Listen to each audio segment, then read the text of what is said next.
Ikatan Akuntan Indonesia, akuntan profesional unggul, Indonesia maju. Ikatan Akuntan Indonesia, IAI, telah berkiprah mendukung pembangunan SDM dan transformasi ekonomi Indonesia. Akuntan memiliki peran penting dalam pembangunan nasional yang berkesinambungan. Profesi akuntan mendukung upaya peningkatan profesionalisme SDM Indonesia agar bisa optimal berkarya mendukung pembangunan ekonomi yang efisien dan transparan.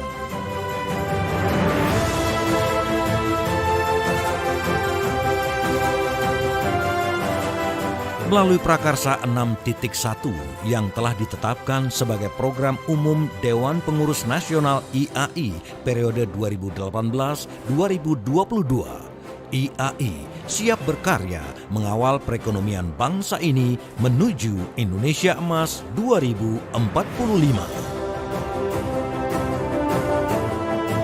Saya sangat mendukung rencana IAI untuk mempercepat program sertifikasi agar para akuntan di negara kita memiliki kreativitas, inovasi, keterampilan, dan memiliki daya saing, dan sekali lagi dalam rangka mendukung pengembangan ekosistem kita yang lebih akuntabel, lebih efisien, goal-oriented, dan inovatif. Tanggung jawab itu terwujud melalui Chartered Accountant Indonesia sebagai identitas akuntan profesional Indonesia dan telah mendapat pengakuan kualitas secara global.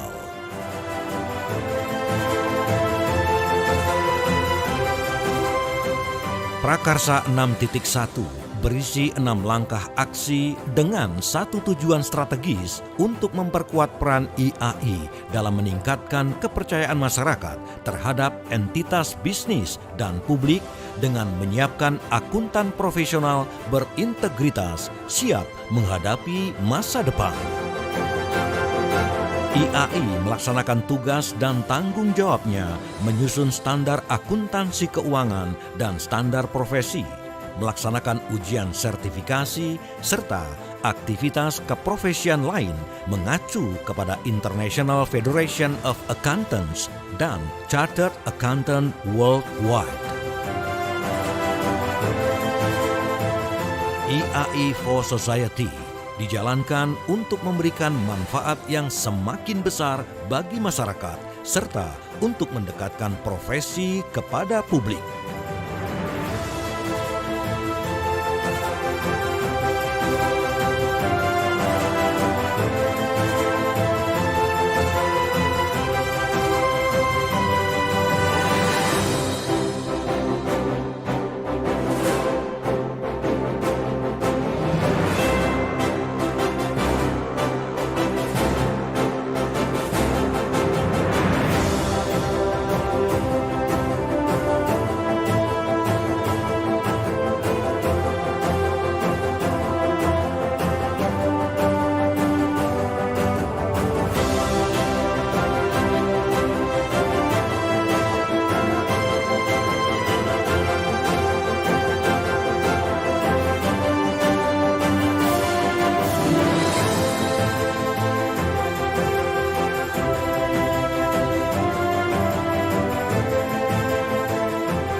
Founding Fathers IAI telah menetapkan 2 tujuan pendirian IAI. IAI dibangun untuk mempertinggi mutu pendidikan akuntan dan meningkatkan kualitas pekerjaan akuntan Indonesia.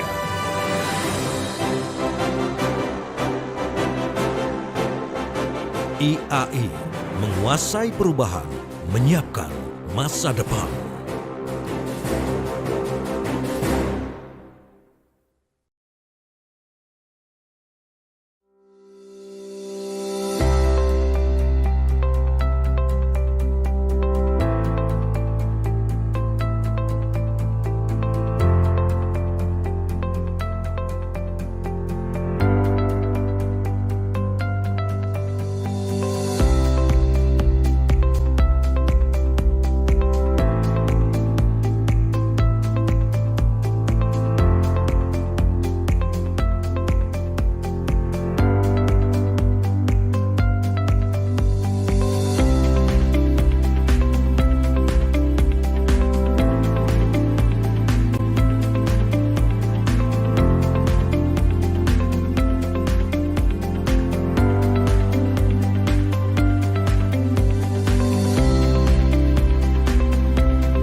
kami akan mengantar teman-teman semua untuk memasuki breakout room yang akan teman-teman singgahi sampai nanti teman-teman akan diundang kembali ke main room untuk melakukan presentasi. Kami berharap seluruh tim sudah berkumpul di main room ini tepat pada pukul 9:10. Untuk tim yang belum lengkap, segera dipanggil teman-temannya karena pukul 9:10 paling telat kita sudah harus mendeliver teman-teman semua untuk masuk ke breakout room masing-masing. Terima kasih.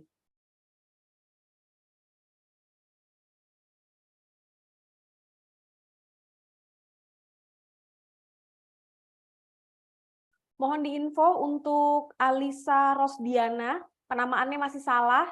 Apakah Anda merupakan bagian dari tim? Alisa Rosdiana, mohon penamaannya diperbaiki.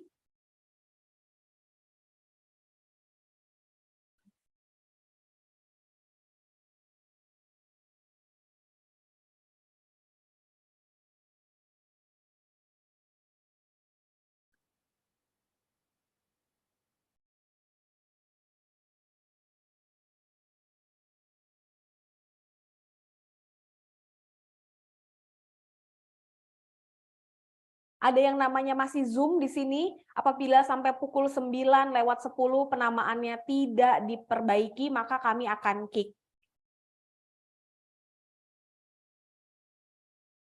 Clarissa Dominic juga diperbaiki namanya.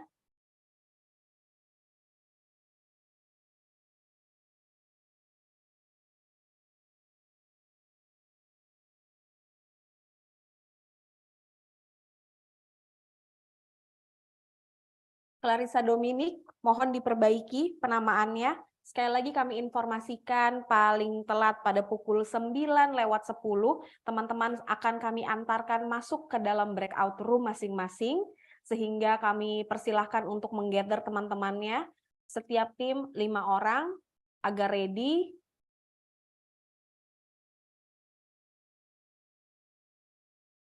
Yang penamaannya belum benar agar diperbaiki 9:10 tidak diganti namanya, maka akan kami kick keluar dari room Zoom ini.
teman-teman, kami akan antarkan ke dalam breakout room.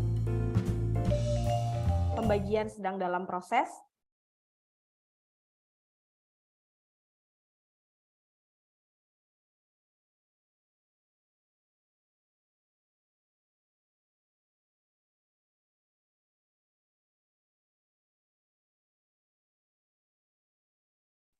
Sekali lagi teman-teman, prosesi untuk pembagian tim member ke dalam breakout room sedang dalam proses.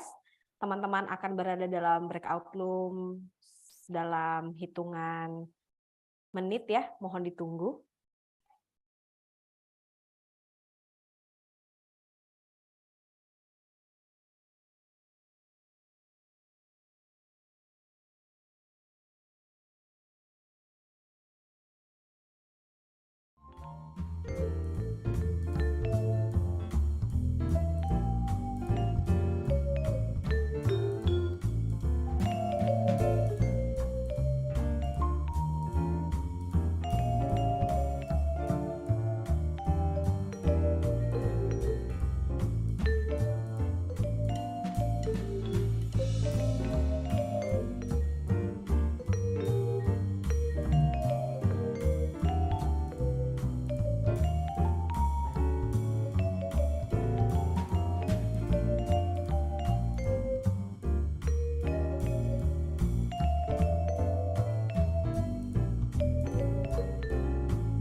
Baik teman-teman, untuk seluruh tim sudah aman ya, masuk semua ke dalam breakout room, berarti di dalam room ini kita tinggal menanti Bapak-Bapak Dewan Juri ya.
Halo Pak Irwan. Hai, pagi Bu. Baik.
Ikatan Akuntan Indonesia, akuntan profesional unggul, Indonesia maju. Ikatan Akuntan Indonesia, IAI, telah berkiprah mendukung pembangunan SDM dan transformasi ekonomi Indonesia. Akuntan memiliki peran penting dalam pembangunan nasional yang berkesinambungan. Profesi akuntan mendukung upaya peningkatan profesionalisme SDM Indonesia agar bisa optimal berkarya mendukung pembangunan ekonomi yang efisien dan transparan.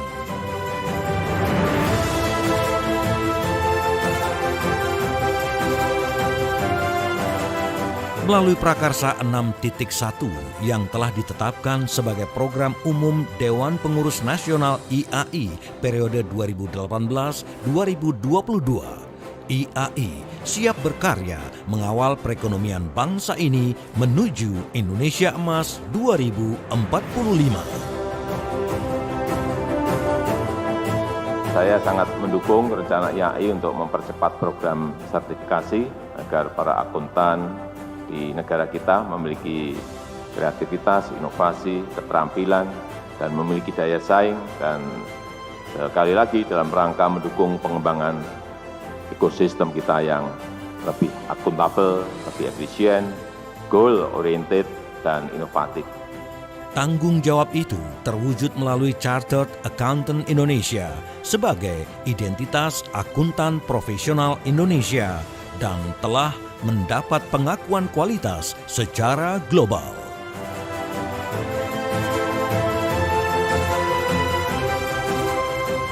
Prakarsa 6.1 berisi 6 langkah aksi dengan satu tujuan strategis untuk memperkuat peran IAI dalam meningkatkan kepercayaan masyarakat terhadap entitas bisnis dan publik dengan menyiapkan akuntan profesional berintegritas siap menghadapi masa depan. IAI melaksanakan tugas dan tanggung jawabnya menyusun standar akuntansi keuangan dan standar profesi, melaksanakan ujian sertifikasi, serta aktivitas keprofesian lain mengacu kepada International Federation of Accountants dan Chartered Accountant Worldwide. IAI for Society dijalankan untuk memberikan manfaat yang semakin besar bagi masyarakat serta untuk mendekatkan profesi kepada publik.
Founding Fathers IAI telah menetapkan 2 tujuan pendirian IAI. IAI dibangun untuk mempertinggi mutu pendidikan akuntan dan meningkatkan kualitas pekerjaan akuntan Indonesia.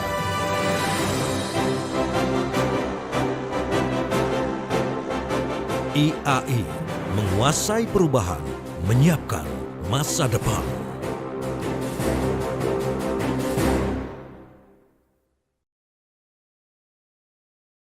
Gabung Brevet Pajak IAI, pilihan tepat untuk Anda. Pelatihan Brevet IAI, ahli pajak, bedah substansi, temukan solusi. Kenapa memilih IAI? Modul yang selalu update dan materi yang dilengkapi dengan pembahasan studi kasus komprehensif. Instruktur yang terjaga kompetensinya, berpengalaman, dan tentu saja profesional. Apa aja yang didapat kalau belajar pajak? Sudah pasti, kita jadi tahu seluk-beluk perhitungan pajak. Menjadi kuasa hukum perpajakan mewakili perusahaan, meningkatkan karir dan menunjang profesi. Kalau ingin menjadi konsultan pajak, belajar privat pajak juga bisa sebagai langkah persiapan USKP. So, banyak kan manfaat belajar privat pajak? Sebagai benefit tambahan, IAI melaksanakan program kuliah umum perpajakan dengan menghadirkan narasumber dari praktisi dan profesional di bidang perpajakan. IAI juga melaksanakan gathering alumni brevet untuk senantiasa mengupdate informasi perpajakan. Kalian juga tidak perlu bingung, karena IAI menyiapkan berbagai pilihan waktu belajar, jadi dapat disesuaikan dengan kebutuhan. Bagi teman-teman mahasiswa, IAI juga memberikan harga khusus mahasiswa aktif. Selama pandemi, IAI juga tetap hadir dalam pelatihan brevet pajak secara virtual dengan menggunakan platform Microsoft Teams. Hal ini juga memungkinkan untuk dapat diikuti oleh peserta dari seluruh Indonesia. Dan, untuk diketahui, pelatihan brevet pajak terapan IAI juga diperkuat dengan MOU antara IAI dan Direktorat Jenderal Pajak. IAI juga memiliki kompartemen akuntan perpajakan. Yang salah satu kegiatan rutinnya adalah menyelenggarakan regular tax discussion yang mengupas isu perpajakan terkini.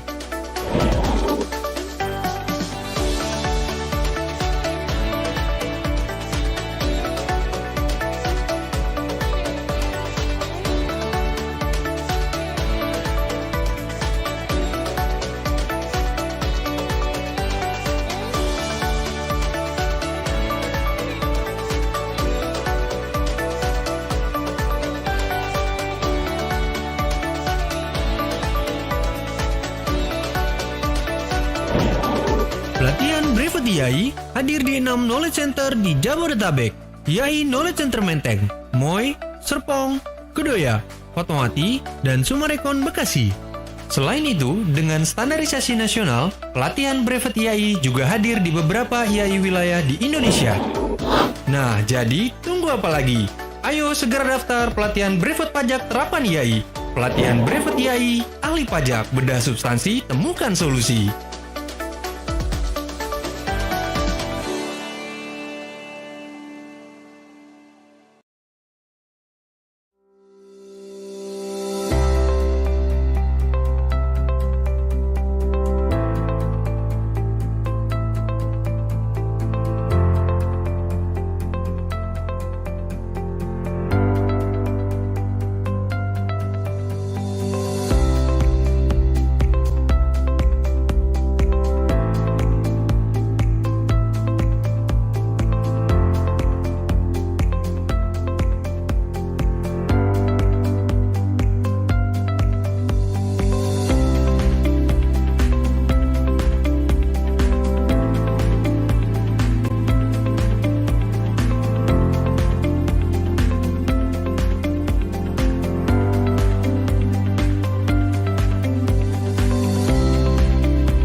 2022.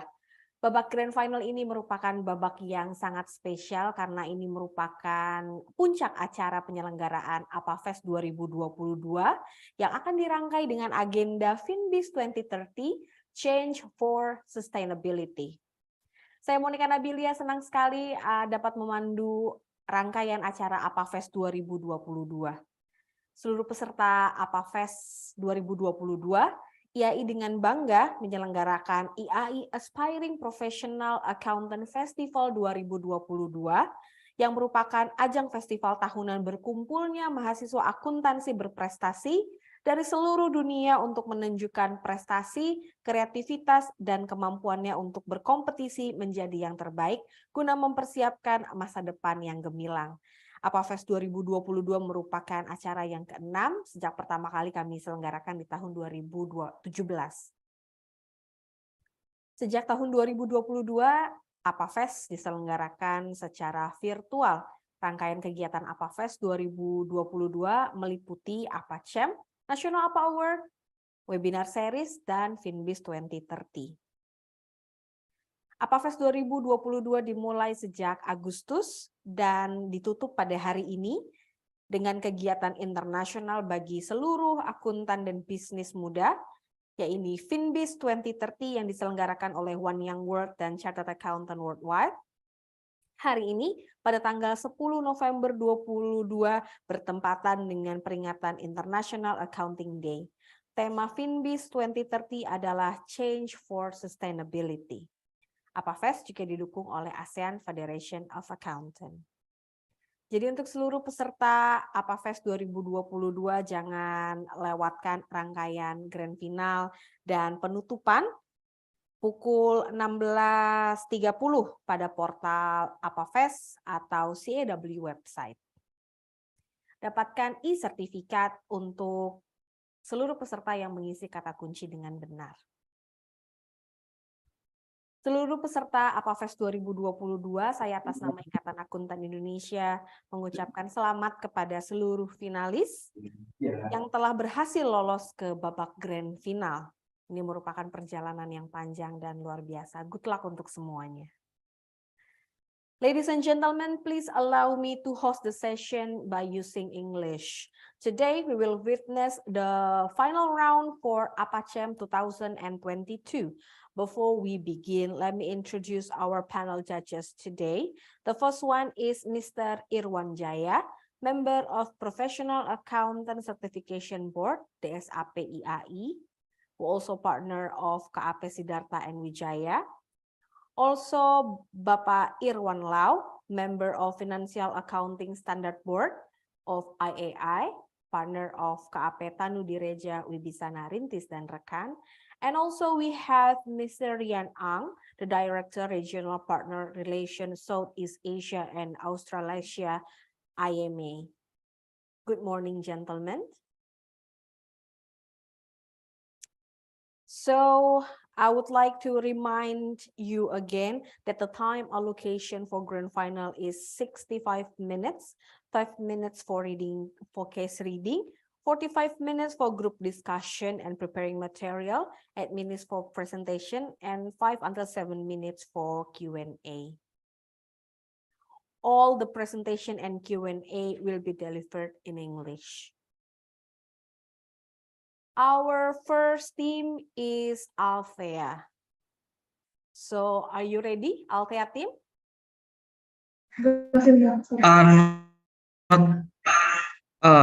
Excuse me, not ready yet.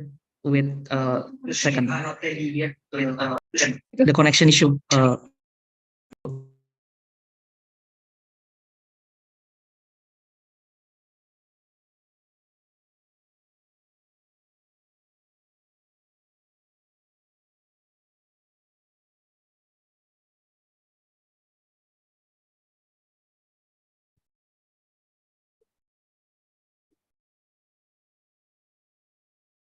Okay, wait a minute.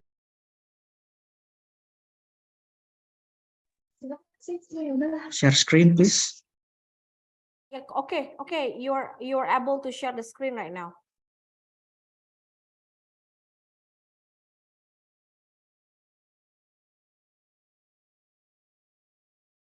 Okay, Althea, Okay, am I audible? Sorry. are you ready? Okay, Okay, your 1, 2, time 3. for presentation start now. Let me ask you guys a question. Is it me or anybody else feels sick nowadays, like cough or having a flu? Well, I guess everybody else feels the same, including me. We're from Althea. My name is Rian. Alongside with me are Emil, Dovita, and Jenny. Next, let me walk you through the cases. Next, please. So in short, Dr. Carl has his own clinics or businesses, and he's having a dilemma to sell the business to the local non-profit hospital and becoming a hospital employee. So Dr. Carl is basically a physician, and he has his own clinic with 40% ownership to the business. And Dr. Carl wants to sell his business to the local non-profit hospital and becoming a hospital employee with some feedback fees.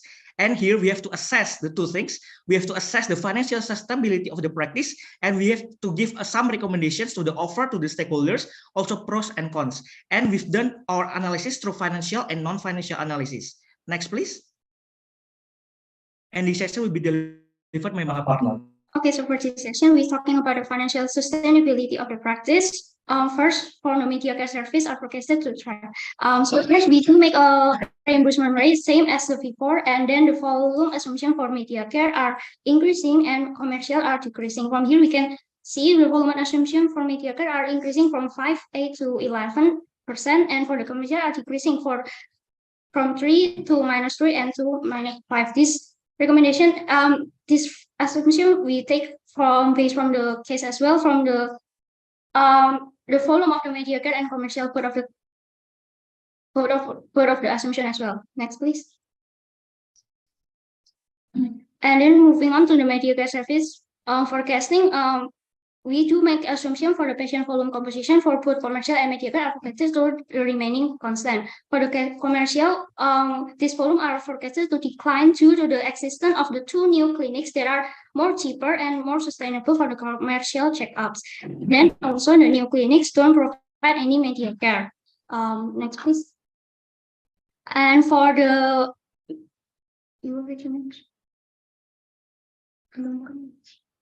okay, for the commercial insurance, sorry. Okay, for the commercial insurance, the media care, if the business were trying to continue, and it's more specialized in media care with a high value, and also the quality service are more increasing. As also we do make assumption the volume forecasted are increasing. Next, please.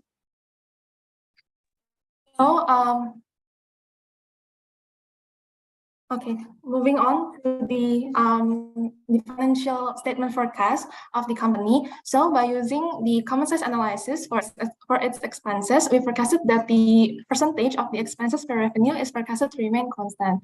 So using this assumption, we forecast that the company will gain higher revenue in the upcoming 3 years due to the higher number of Medicare patients as forecasted before. Furthermore, as the company is offered to be bought by a hospital, we try to find the industry multiple, the EV per EBITDA industry multiple, which is we assume to be 7, and by using this multiple, we calculated the enterprise value of the clinic, which is around $845,000, and with the offer price of $1.7 million, the expected profit will be around 101%. Furthermore, we forecasted that the profit margin will remain stable in the upcoming 3 years, as by this condition, we concluded that the business will remain sustainable. However, as we've said before, selling the business will result in 100% profit for the stakeholders with the assumption of 7 times EV per revenue in 20XO. Okay, next question about recommendation regarding the hospital offer and consideration of impact on various stakeholders, including pros and cons. For financial aspects, in shareholders' POV, we can see that by selling his clinic, Dr. Carl will get a $1.7 million US for the practice and compensation comparable to his current annual salary, but he will lose of autonomy and control.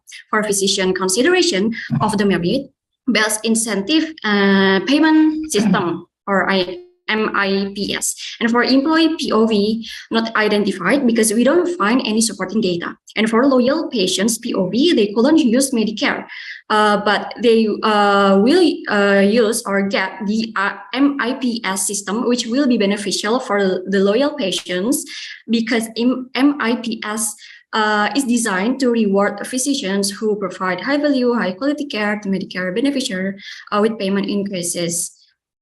And for financial aspect will be delivered by my partner.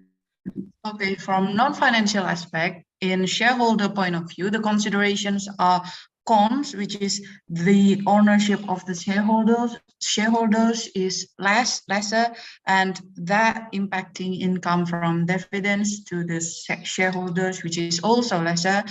But the pros is shareholders becoming more sustainable in the and from physicians' point of view, the considerations is the last reimbursement system. It's just highlighting the quantity of care that physicians provide. However, the pro is the new MIPS designed to reward physicians who provide high value and high quality care. Third, from employees' point of view, the cons is the employees does not willing to accept the hospital offer. However, the hospital themselves is willing to offer the employee the employment to the staff members. That's why Dr. Carr need to show employees are employed, hence becoming hospital employees. And the last one is loyal patients. The considerations is the existence of new care clinics in that area, which is the cons, and the pros is the clinics can't use Medicare or MACRA. Okay, the conclusion is Dr. Carr should sell the business. Next will be presented by my partner. So all in all, based on our previous analysis, we come into conclusion that Dr. Carr should sell the business to the local non-profit hospital. I think that's all from Althea team. Thank you.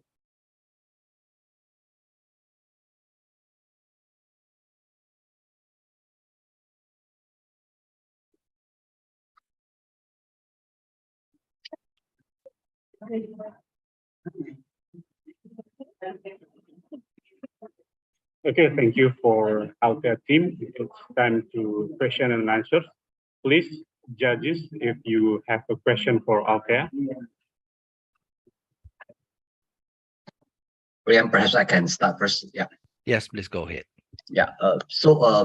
Thanks. Yeah, I think this is a very precisely what I expect to see from the in terms of presentation, a bit of wrap up the need, the requirements, and then you walk through each of the items, then you come up with a conclusion. So it's pretty much what I expect. Now, let me focus a bit on in terms of preparing the revenue forecast. It certainly is, as you mentioned, it's a function of reimbursement rate by CPT code times the patient volume, right? For both the Medicare and the insurance commercial. Now, if we set aside the non-commercial aspect, purely looking beyond the non-commercial aspect, the dedication to service patient, etc., but purely looking at the commercial aspect, how would you suggest, looking at all those numbers, right? How would you suggest Dr. Carr to maximize his time and get best out of the revenue? For example, I mean, just I want to hear your creative thinking around how, of course, your conclusion for him to sell. But if you want to put a bit of effort to keep his clinic, what would be an area that you could propose him to do better to maximize his time and get best out of the revenue? For example, whether he put a more junior doctor to just handle Medicare with a lower reimbursement rate, or attend to cases where on the higher CPT code, so that you get better out of the multipliers in terms of the per hour charge. So those kind of things. Can you give me a few tips of how Dr. Carr should do differently if we want to go with the route of taking care or continue remain in the practice? Yeah. Thank you for the question. We believe that there are several ways or methods that Dr. Carl can utilize if he wants to maintain or keep his business. We believe that, for example, by communicating the values, the high values and high quality of services to the patient itself by for example, from the marketing part, by promoting the hospital as the best hospital that provides a very high quality service, I think by doing that, the company can gain higher volume of business, higher volume of patients. However, we believe that the clinic should not lower the reimbursement rate, especially for the Medicare, because we believe that the current reimbursement rate already reflects the high quality of the high value or high quality of service that has been given by the hospital. So we believe that if Dr. Carl reimbursement rate, it will contradict the message given to the patients as why would the high quality hospital lower its reimbursement rate? Do they want to gain higher volume or providing lower quality of service? So we believe that that will be the wrong move. So in conclusion, we believe that by communicating the value, by proving a high quality and high standard in the practice, but maintaining the current reimbursement, by maintaining the current reimbursement rate would result in higher volume of patients in the upcoming 3 years if Dr. Carl wants to maintain his business. Yeah. I think that's all from us. Thank you. Anything to add from other teams? But assuming that the reimbursement rate has been regulated, right? It's pretty much regulated. So what could you do differently in terms of the mix of the services provided? So I mean, like, for example, are they having more on Medicare? Are they looking at other possibility of, and also what are the in terms of cost aspect, what they can do differently? Okay. If the fees have been regulated, we believe that Medicare can provide other high-end services. What I mean is that we believe that by providing a more variety of services that cover a more advanced or difficult diseases to be encountered, it will gain higher traction of patients. And the other thing that the hospital can do is by using specific aspects of or specific spectrum of healthcare to be specializing in. I think that's all from us. Thank you. Thanks. Yeah, Ryan, pass to you. Great, thank you. Yes, actually, one of my questions was in regards to, I wanted to ask, do you think there are any risk reduction benefits, if Dr. Carl choose to expand into new products and markets? Because from your recommendation is that Dr. Carl should sell, instead of carrying on. So you have answered the question previously in the previous question that was asked. So one other question I want to hear your thoughts about is that what do you think are the strongest opposing views that could prove your revenue forecast wrong? Do you think there's anything that you didn't consider about, or you do know about, but you didn't factor that in due to whichever reason? So do you are there any strongest opposing views that you think could have proved your revenue forecast wrong? Okay. Thank you for the question. So there's a thing that we do not factor in this forecast because this is what we believe to be the base scenario of the appropriate forecast for the company. So since we think that this industry is very price sensitive, especially for the commercial aspects in providing short come and go services, due to the nature of the consumer behavior, if the other two clinics plans and executes the Medicare services alongside with this clinic. If Dr. Carl wants to maintain the business, we believe that it will alter the volume of the Medicare services, because we believe that, as we've said before, if the business wants to continue, it will be specializing in the Medicare services. But if the other two clinics provide similar services, which is Medicare, it will alter the volume and it will lower the forecasted revenue as the worst case scenario. Okay, Emilia, I think your time is up. Um, Judges? Thank you. Thanks for Sir, I want to add my partner's question. Based on non-financial point of view, which is employees and the physicians themselves, we can see from the case that they are not Althea, time is up. Okay. Thank you, ladies and gentlemen. That is the important point. If we run a business, we should. Okay. Time is up. Time is up. Thank you very much. Okay. If we run a business, we should consider about. Time is up for Althea. Thank you very much. Thank you. Yeah. Next, ladies and gentlemen, judges, we will have goodwill.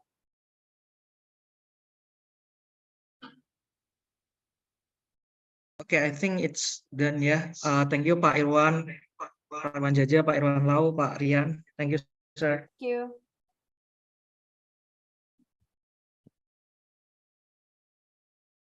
Thank you.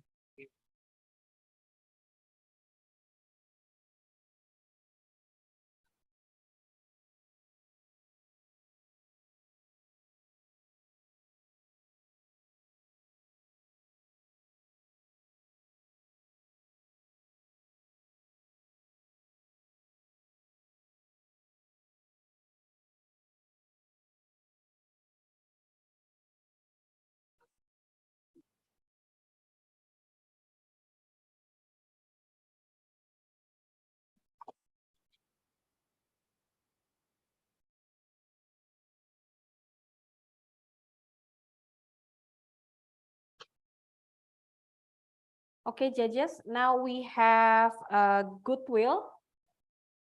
Goodwill, could you please check and share your screen?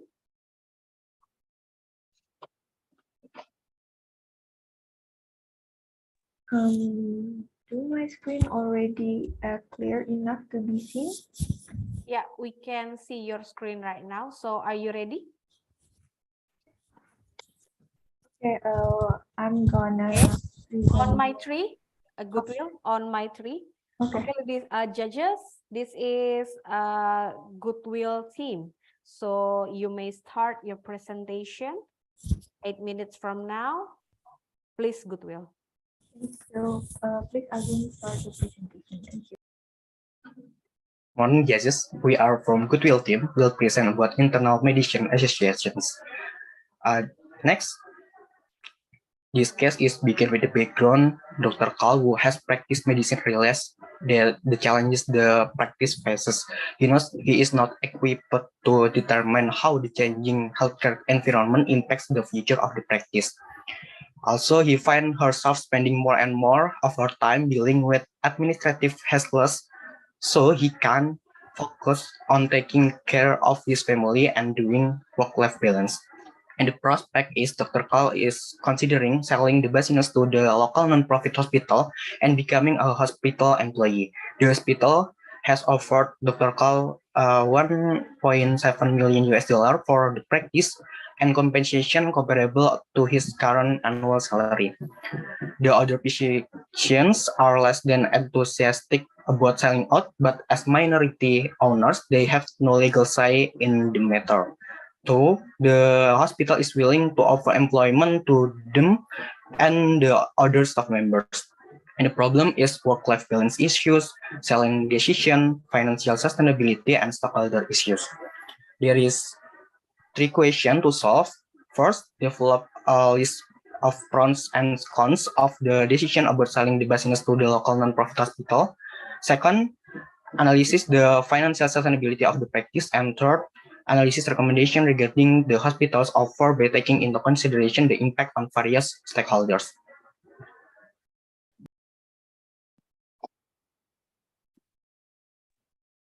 Okay, now move on to the assumption that we have made. So we have commercial and media core business unit. In this occasion, we talk about assumption of commercial because we see that commercial is more higher than media core. So the assumption that we make is gonna be higher also. So we can see that commercial in 2021, we have 3% in growth of revenue, and also following with 4% and 5% as the assumption that the company is still dealing with adjustment, and then so the growth is just that significant. So about the media core assumption, since we know that it's not so much as the commercial, so the growth wouldn't be higher than commercial. We have 1%, 3%, and 4%.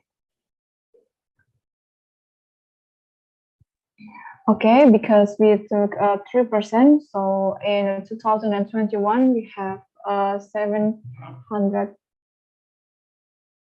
and then the 2022 we have 700 and etc. And then 2023 we have 2000 and etc.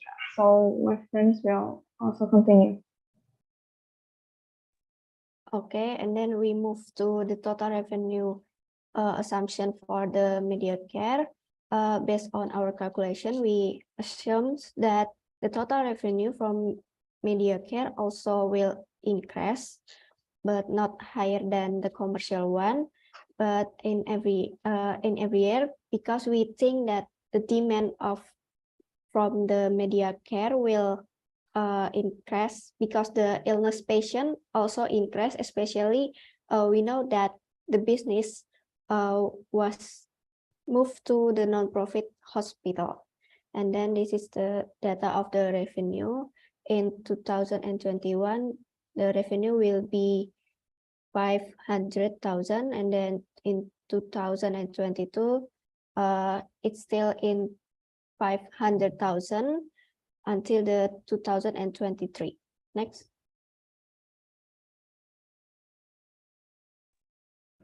Okay, so our team takes several decisions, which is later be trade off by the several decisions that we took.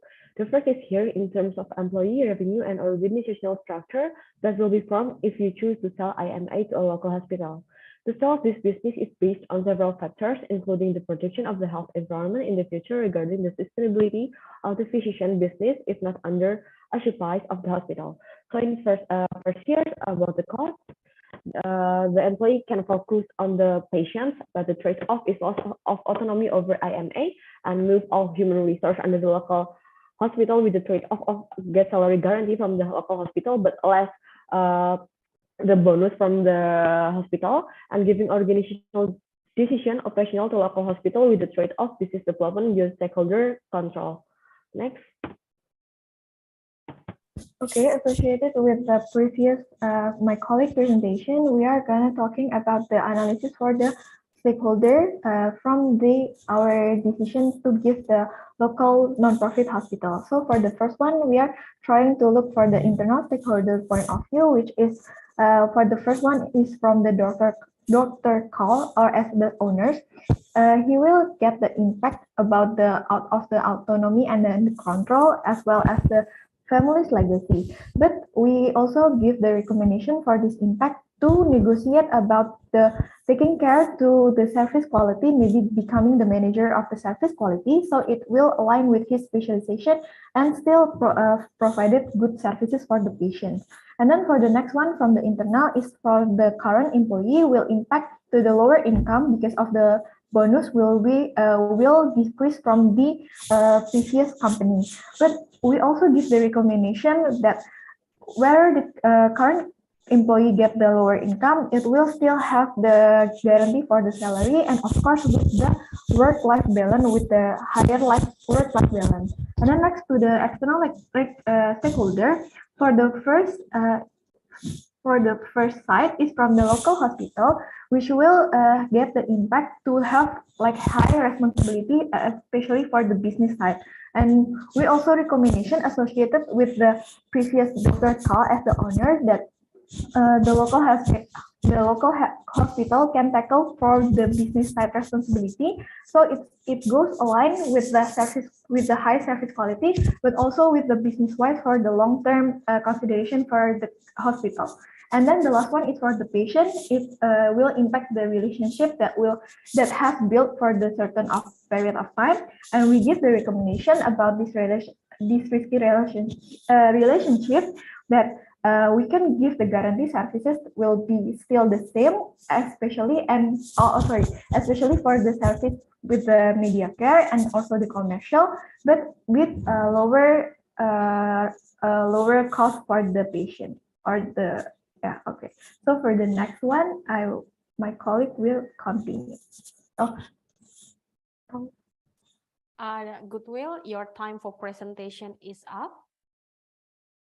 Okay, judges, I'll let you to ask a question to Goodwill team. Great. Okay, sorry. Yeah. Go ahead. Go ahead. Okay. Go ahead, So, thanks for the very nice presentation. Some of the slides were really clear and well put together. So, I only have one question: is that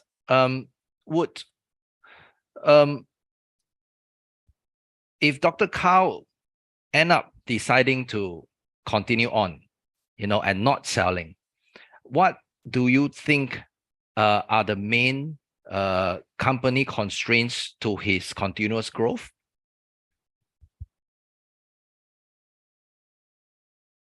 Do we need to directly answer, or we will wait for another question? Sorry, I beg your pardon? I asked whether we have to answer directly, or we will wait for another question. You can answer it. Yes. Okay. Thank you.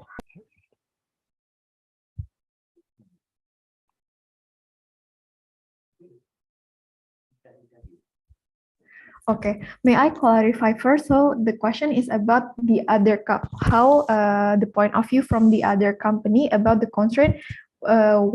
When the Dr. Carl still stay with the previous company, or we can also say that not giving the autonomy and control to the local non-profit hospital. Maybe the key part will be if he wants to stay on as it is now. He wants to fight on, he wants to go on. So by doing that, what do you think are the key, maybe you can name just one or two of the things that will still continue on to provide difficulties or constraint to quicker growth, Yeah.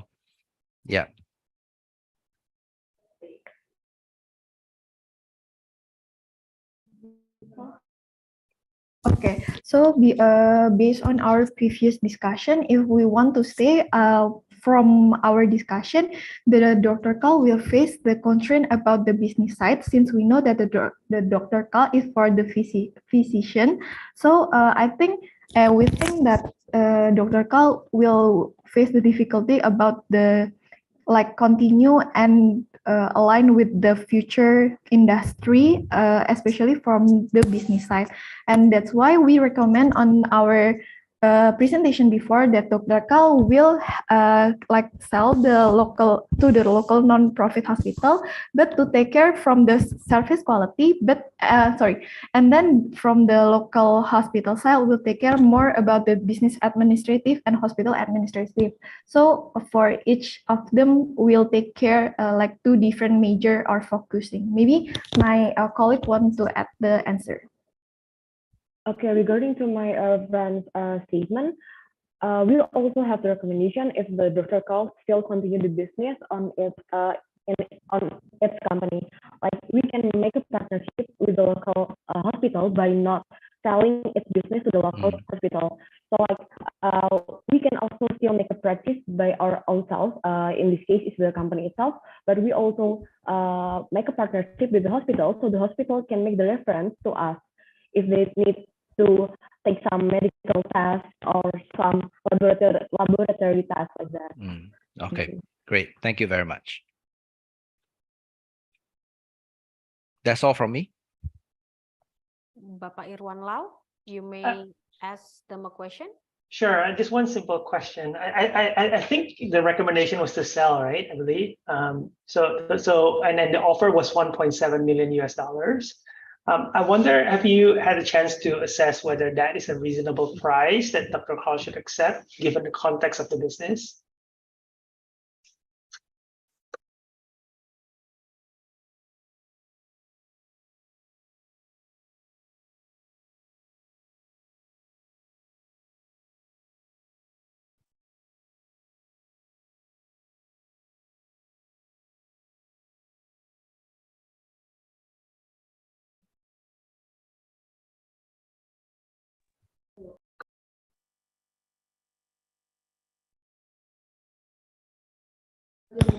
Okay, so from our previous calculation and also discussion, actually, we didn't calculate it yet for the like maybe more reasonable numbers regarding the 1.7 million US dollar, but our main consideration more like from the previous year about the COVID and also for the like our previous reason about the business side, and also we believe that from the COVID impact that we will increase from the numbers of patients, but it doesn't mean or it doesn't guarantee that the revenue will also increase while we are still doing the same our previous model of business. Maybe Sekar will also add the answer.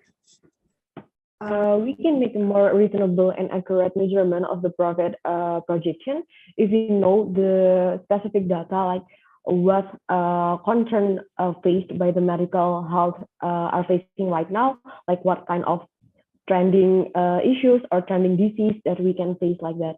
So I think we can have the specific measurement if we get any of those data. But in this case, we only use the COVID data, like the COVID trend, to make assumption and make a statement of the financial projections. Okay, Goodwill. I think your time is up. Judges, are we okay with the answer? Yeah, I have no further. Thank you. Okay, thank you, Goodwill, for sharing your presentation with us. Thank you very much. Very much, everyone. May we leave right now? Yes, yes. Okay, thank you very much. Have a good day, everyone. Committee, you might bring Y and WA team to enter the main room, and also to Carter, the one who is in waiting room, to the breakout room.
Okay, judges, now we have Y and WA team on the main room. So are you ready? Please to start your screen right now.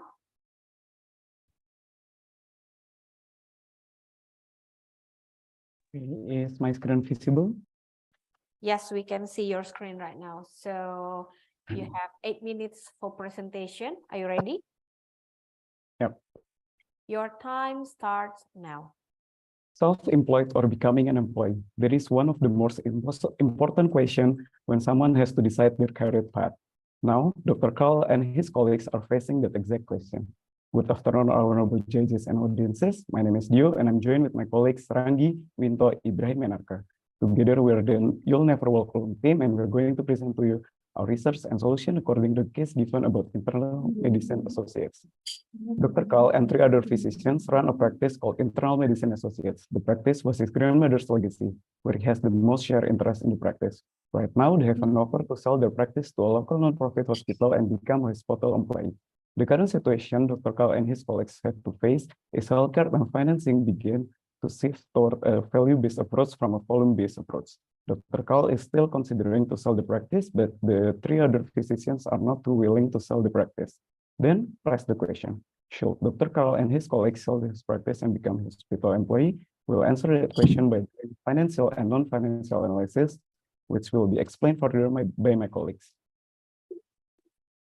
Thank you, Dio. Next, we will tackle the non-financial analysis. First and foremost here, our team will do the non-financial analysis to consider whether Dr. Carl should sell the clinics or not.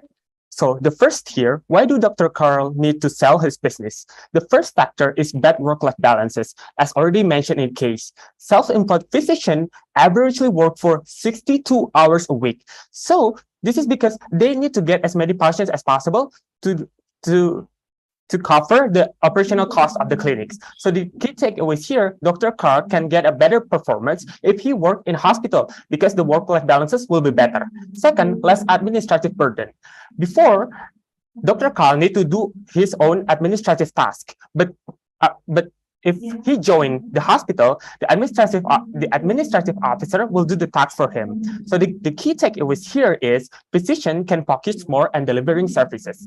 Third is the stable income. Dr. Carl can earn stable income by becoming the hospital doctor, but Dr. Carl will lose his loyal patients. Thus, we think here that Dr. Carl could get a new loyal patients in the new hospital, and the really loyal patients, the truly loyal patients, could still be able to go to Dr. Carl practices in the hospital. And fourth, focus more on delivering high quality services. Before joining the hospital and become the practitioner in the clinic, Dr. Carl needs to get as many patients as possible.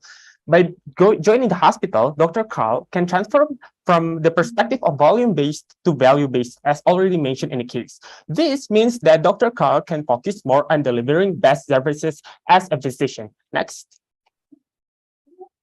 Okay, here's the next section. In the next section, we will talk about the drawbacks of selling the clinics. First is lost autonomy. Becoming an employee means Dr. Carl will lose his autonomy over his life and his works. By this, Dr. Carl core values and his core value proposition will lost. And the solution for this is Dr. Carl still be able to get autonomy if he chooses to get into management positions in the hospital. And the second, he will lose his loyal patients. Approximately, Dr. Carl will potentially lost 80% of its loyal customer. So the solution here is the truly potential customer will still be able to come to Dr. Carl practices. And third is the heritage legacy. Dr. Carl's grandmother started the clinic, as we know in the case. And the drawback from here is Dr. Carl will lose his family business and he will lose his value propositions as the heritage of the family business. Next. In this section, we will discuss about the impact of the hospital offer into clinic stakeholder. We will divide the stakeholder into 3 parts: the patient, Dr. Carl as the doctor, and the person who have full authority on making decision, and the impact on other doctors who are minority shareholder. First of all, we will discuss the impact on the patient. First, we think that the patient can get more standardized care because usually hospital system have more standardized SOP in giving treatment to the patient. We can see this example on UK NHS and other private system hospital case. The second, patient can having more option for their medical treatment because of this clinic is required by a hospital system. So the patient can also have access to the system. And the third is the patient can losing the coordination with the doctors. And the last one is the patient can get better treatment due to increased competition, increased competition between doctor because the patient is having more options. After that, if we see from the core point of view, this offer can have two different sides of impact. The first one is care can losing autonomy and control of their own practice because if he accept the offer, he will be subject to the hospital system regulation. But in other side, health can have less administrative burden and can focus more on practice with having same salary. And if we see from other minority owners' point of view, indeed, they can get sense of losing pride because usually the main goal of the doctor is to own and operate their own clinics. But in this case, they're losing it. But in the other side, they can have more work-life balance and they can deliver more high-quality care to their patients. Okay. Okay, the following section is our financial analysis.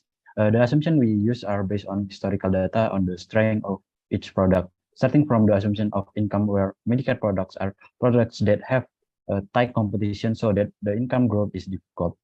While commercial product focus on the growth of the volume itself, so that it has a large impact on the company total revenue, such as the detailed calculation that we present in the screen. Next. Next, is there any my analysis? Okay. In this time, I'd like to share about the income statement analysis, and from the analysis that we conducted, there are several significant changes between every account. And for the first one is there are like wages and also employee benefits that has kind of big changes, and part of that, there are several revenue that increase from every year. And from the net income that we got, it's kind of substantial. It's kind of rise in every year. And in 2023, we know that the net income is about $50,000. Next. Overall, Dr. Carl should sell their practice, but they have to also consider the non-financial factors. After all, stability and certainty are the most important things people seek in their career. You'll never work alone, team. Thank you.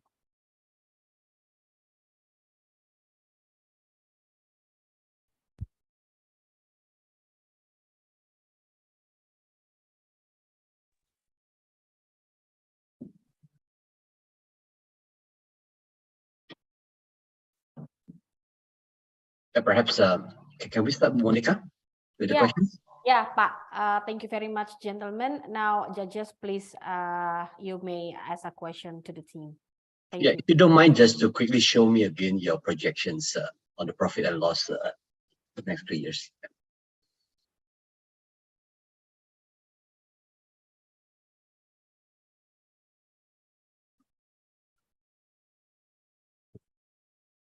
While you're showing that, right? No, the next one. Yeah, the profit and loss. Yeah. Okay. Well, looking at your projections, it appears that compared to the previous 3 years, your models showed that a significant increase in terms of the net income. So from a base of about 80,000, all the way is improved to about 500,000 US dollars. Of course, I have a few comments around the expense item, which I thought that a bit high. And for example, the professional expense of a rate of about 4,000 US dollars, all of a sudden it become 153,000. So something that I question mark about that. Also in terms of revenue, I don't see your the revenue is significantly increased in the year towards 2023. I don't know what factors that make that increase substantial. But looking at that, to me, is a bit of controversy. On one hand, you suggest for him to sell the business just because for the non-financial aspect, we had more times and all those other things. But on the financial aspect, it's very obvious that the value have gone up so substantial. With no brainer for $500,000. If I keep that for the next 3 years, I mean, I'll be making about 1.5, which is close to the offer of 1.7 million. So perhaps if you can give me a bit of enlightenment, how do you justify those and why you recommend him to sell? Yeah. Or simple evaluations. You take a EBITDA of 5 times or 6 times, it's already above the $1.7 million. Thanks.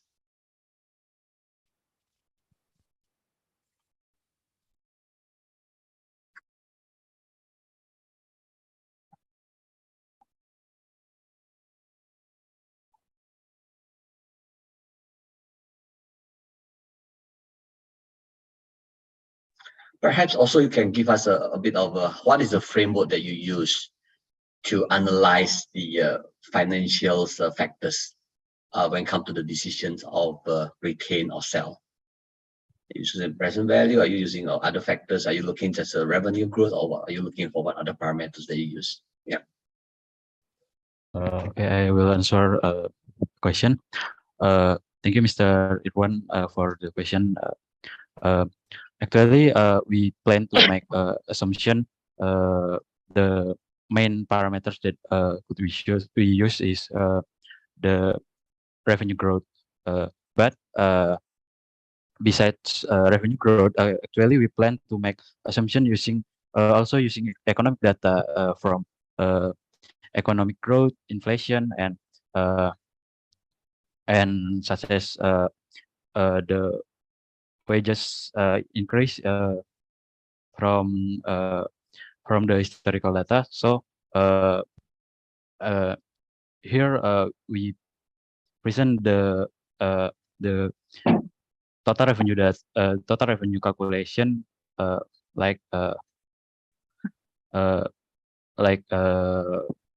with a huge growth.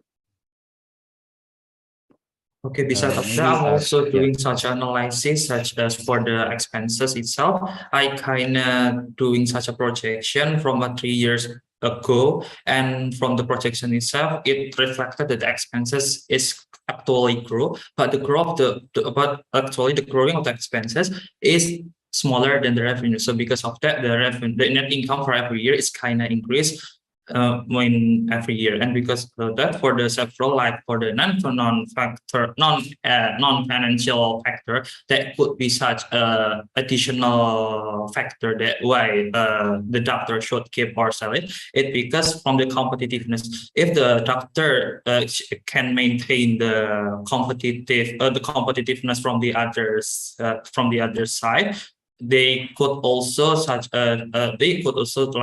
if they could maintain the competitive, they should keep the business. But if they didn't, they should sell it and bring it to the other partner.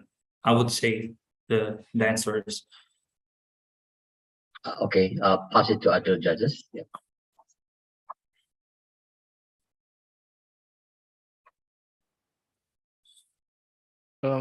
Okay, I can ask a very quick question. So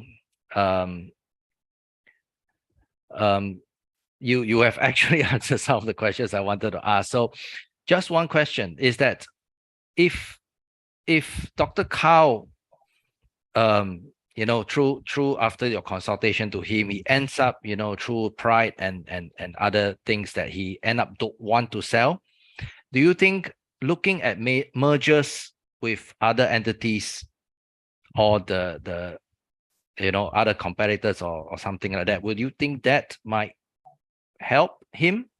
Is something he can consider, and why? Thank you, Mr. Ryan, for the question. So I will answer the question, and maybe my friend will supplement my answer later. So what we ask is whether the other strategy, which is the exit strategy, like the merger and acquisition or the leverage buy-on from another company, will be a good choice for Dr. Carl. And that's true. That's a good choice for Dr. Carl. It can be another alternative options for Dr. Carl to get a profit, to get a short-term profit. But the thing is, the point that important is, there are another non-financial thing that Dr. Carl needs to consider here. First is the bad work-life balance. If Dr. Carl chooses to do the merger and acquisition, we know that merger and acquisition requires a lot of time and a lot of things. Merger and acquisition is not really a simple thing, especially for the physician. They are not a business person, right? So they need to either do on their own, or they can get another a professional service to do merger acquisition. But it will still take a lot of time, and it'll not solve the problem of the bad work-life balances. And second of all, the merger and acquisition is, I think, it's kind of like not reliable, simply because the other physician has faced the same thing, right? The other physicians have faced the same thing. They have the bad work-life balance, not stable income, less administrative burden, and all in all. So I think the choice of do the exit strategy of merger and acquisition or get a leverage buy-on from another company will be an alternative option, but it's not the most reliable options. The most reliable options is sell the clinics and become a hospital doctor, as already mentioned the case. Thank you. Great, thank you. I think your time's up, so I'll hand it back over to Monica. Thank you very much. Thank you very much. Thank you, gentlemen. You will never walk alone, team. Your time is up. Thank you very much for your effort and presentation for today. Thank you, judges. Thank you. Should we leave the meeting room, or? Yes. Oh yes. Thank you. Thank you.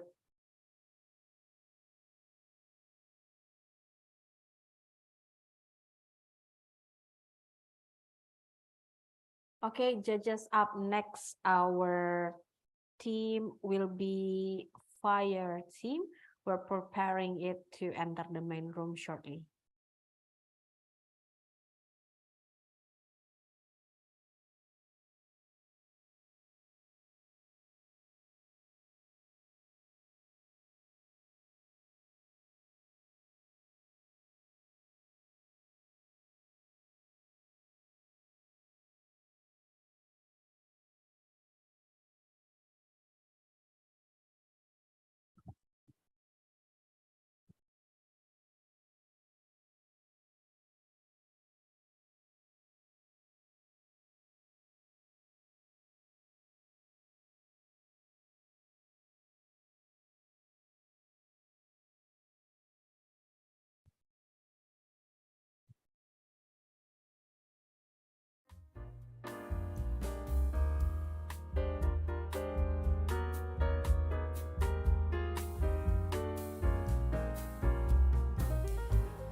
Okay, we have fire team already on our main room. So fire team, now could you prepare yourself by sharing your screen?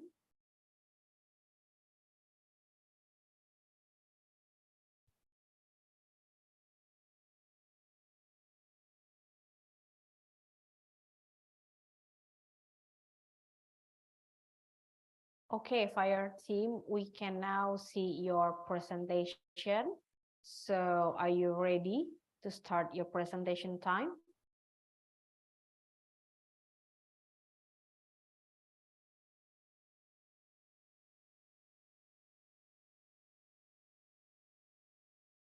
Yeah.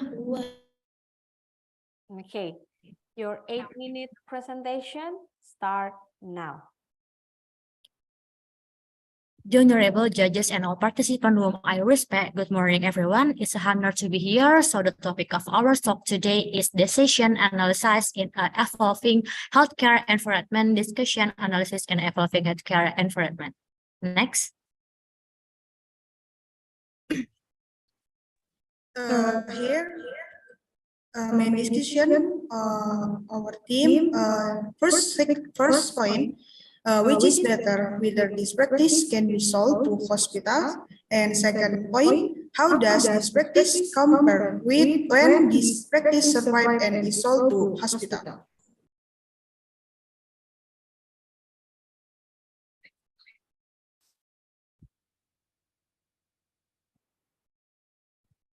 Next.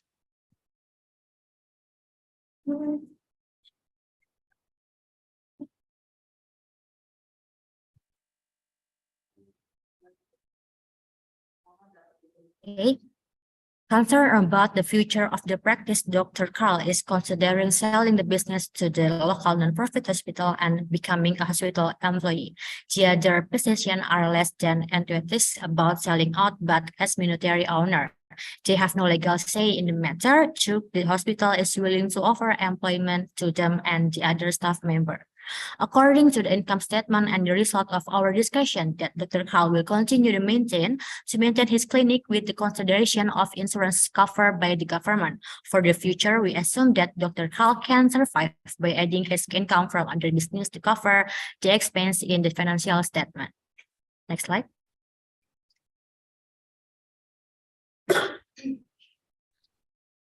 As we know, SWOT analysis divided into 4 classifications. There are strengths. The strength there are first the Medicare. Having more Medicare patients has the potential to impact significant to the volume of practice of subsequent earnings. Second, there are weakness. The weakness is unstable income. So there are opportunity. The opportunity can be a job and increase the number of patients. So the last, there are the threat. The threat is the competitor. There are 2 emergency care clinics recently opened in the area, which provides a cheaper and more convenient alternative to office visit for illness like and health checks. Next.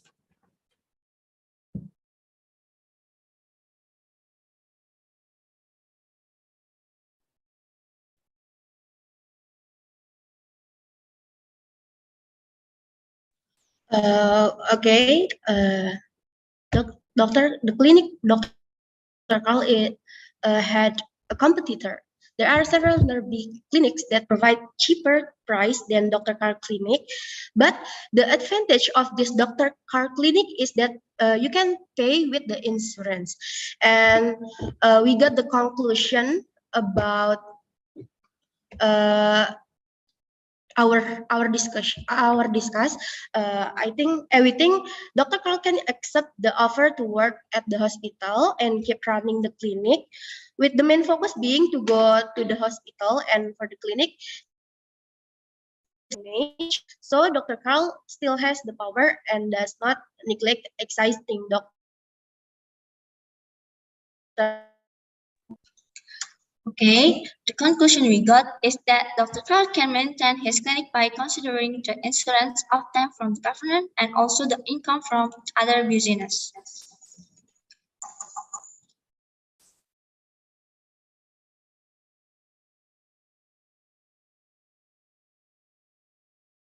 So, are you done your presentation, Farti? Yes. Okay, now we move on to question and answer. Judges, you may start your question and answer session now. Yeah, sorry, I perhaps I didn't catch it properly because of the connection problem. So what was the recommendation? The recommendation was to sell or not to sell the business? And if it's to sell, and what are the main reasons to sell?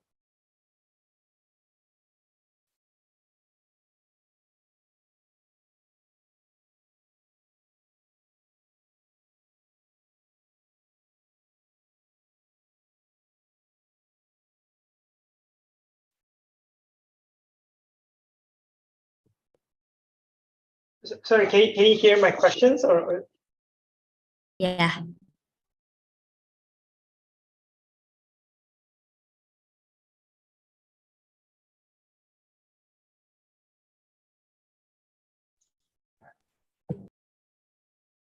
Okay. In our opinion, he not sell because and sorry.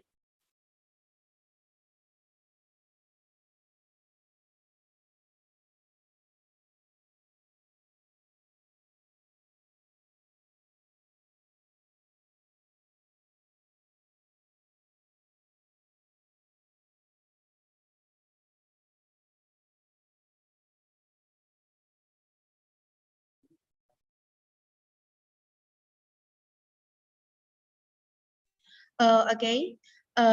We think Dr. Carl not sell the clinic, and Dr. Carl can accept the offer to work at the hospital and keep running the clinic, because the strength Dr. Carl clinic is can buy with Medicare or insurance, and with the main focus Dr. Carl is being to go to the hospital, and for the clinic just manage or arrange.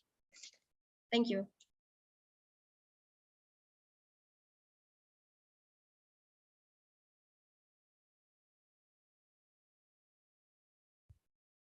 Okay. Next, we still have minute. I can give a question. So thank you for your presentation. Just a very general question, what level of confidence do you have in your revenue predictions and assumptions?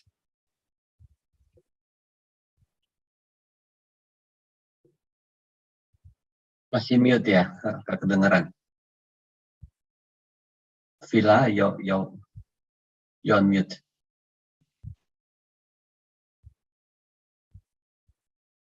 They're still discussing, Pak. Oh, okay.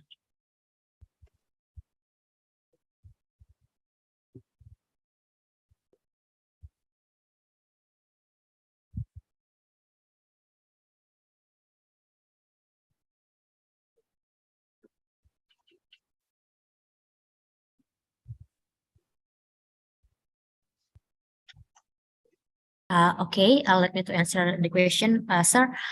According from the income statement and the result of our discussion, Dr. Carl will continue to maintain his clinic with the consideration of insurance covered by the government. And for the future, we assume that Dr. Carl can survive by adding his income from the business to cover the expense in the financial statement. Thank you. Okay, thank you. Any others or enough from the judges? Should be enough, yeah. Okay. Thank you for your team for your presentation and your effort this morning. Thank you. You may leave the Zoom room. Thank you, judges.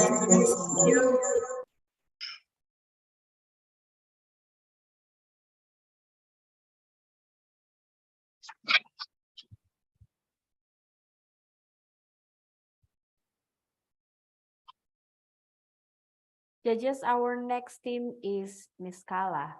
They are being prepared and will be enter main room shortly.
Yes, we still have to wait 5 minutes more until the next team because it's very short, the previous team.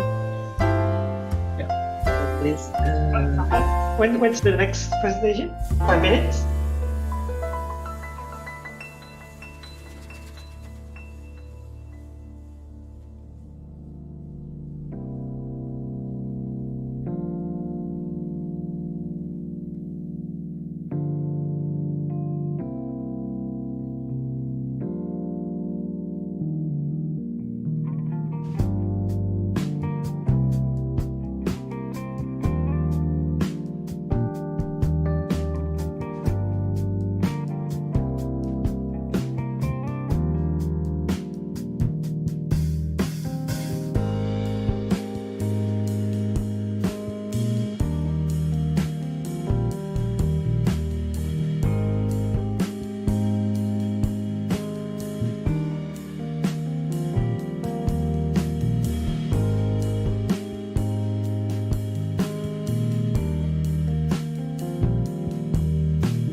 we will enter them to the main room.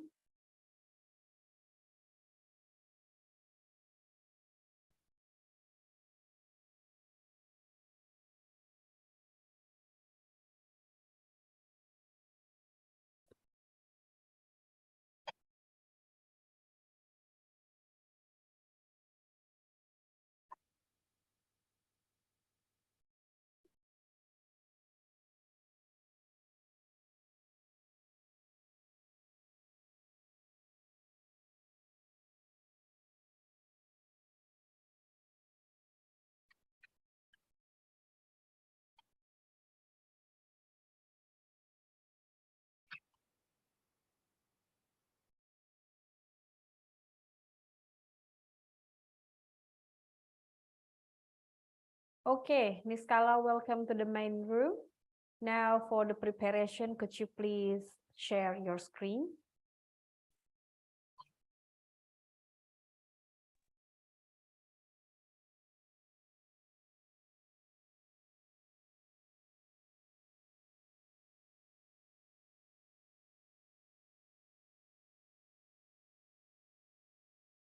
Okay. Are you ready to start your presentation right now?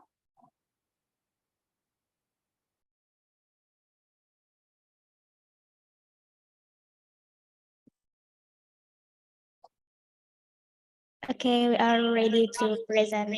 Stop, please. So are you ready? Your time for presentation is 8 minutes and it starts now. Okay, good morning to honorable judges. First of all, we would like to say thanks for the opportunity for us. We are Niskala and now we are going to present about the internal medicine.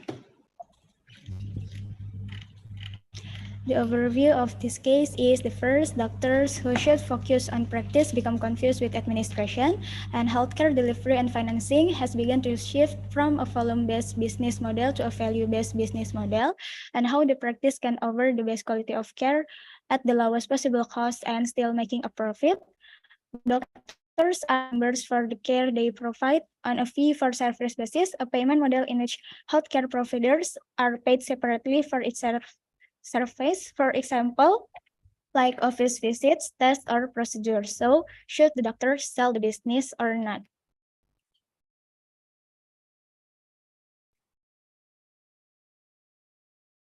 So next is about the other physician and employees. So based on this decision, Dr. Carl as the highest controller and consider all practice decision with other doctors. So other doctors are still involved, even though they are not majority shareholders. So it aims to provide ideas and input to Dr. Carl related a better policy about serving patients because other doctors also treat patients directly.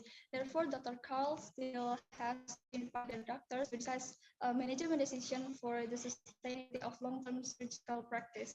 So based on this decision, employees are one of the part that are considered because they increase cost.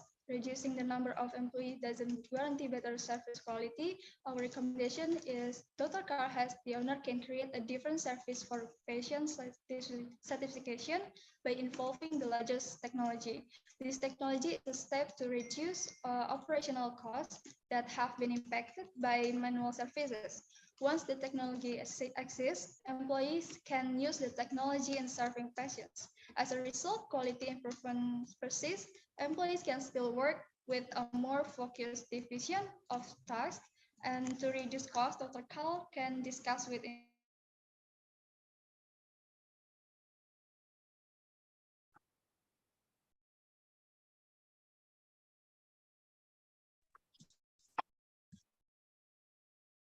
Well, what about the patients?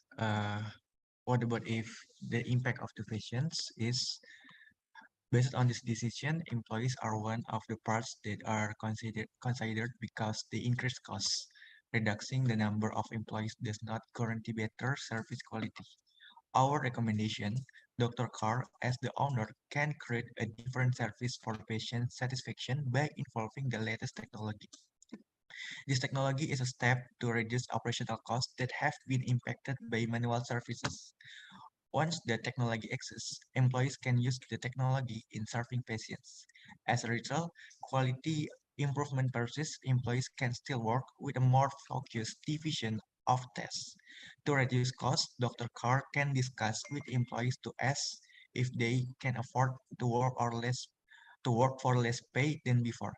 This cost will not be hiked and income will remain stable. And this is if the business isn't be solved, the positively is the maintain autonomy and legacy, and the negative is spending more and more of time dealing with administrative hassles, and the solution is technology improvement.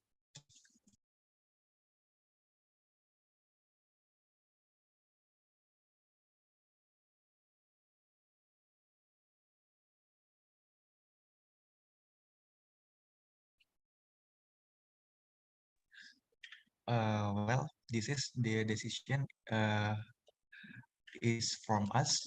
We decide to support the decision of Dr. Carr with additional consideration in the form of providing space for the other doctors and employees to have opinions regarding the policy of clinical practice in the long term. This must be based on improving the quality of optimal practice service to patients and reducing costs from the collaboration of employees and technology, as well as maintaining stable income.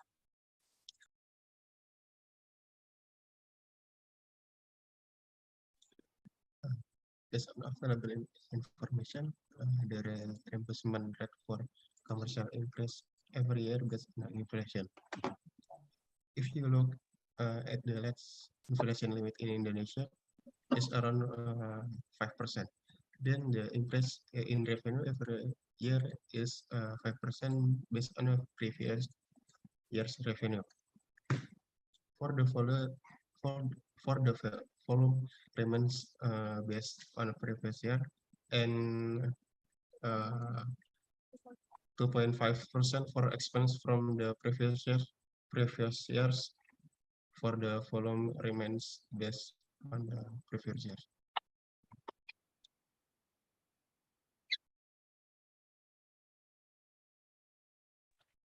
From the explanation, the possibility of a financial increase in Carl's medical practice will occur significantly based on inflation that occurs in the possibility of the next 3 years. It's like Dr. Carl is on the verge of progressing at a startup company. Indeed, this practice in the world of doctors aims at patient care, but by continuing to follow the path of practice of Dr. Carl, he can maintain his relationship with patients and maintain a balance of personal finance of his own. And that's all from our presentation. Thank you for the attention. Good afternoon.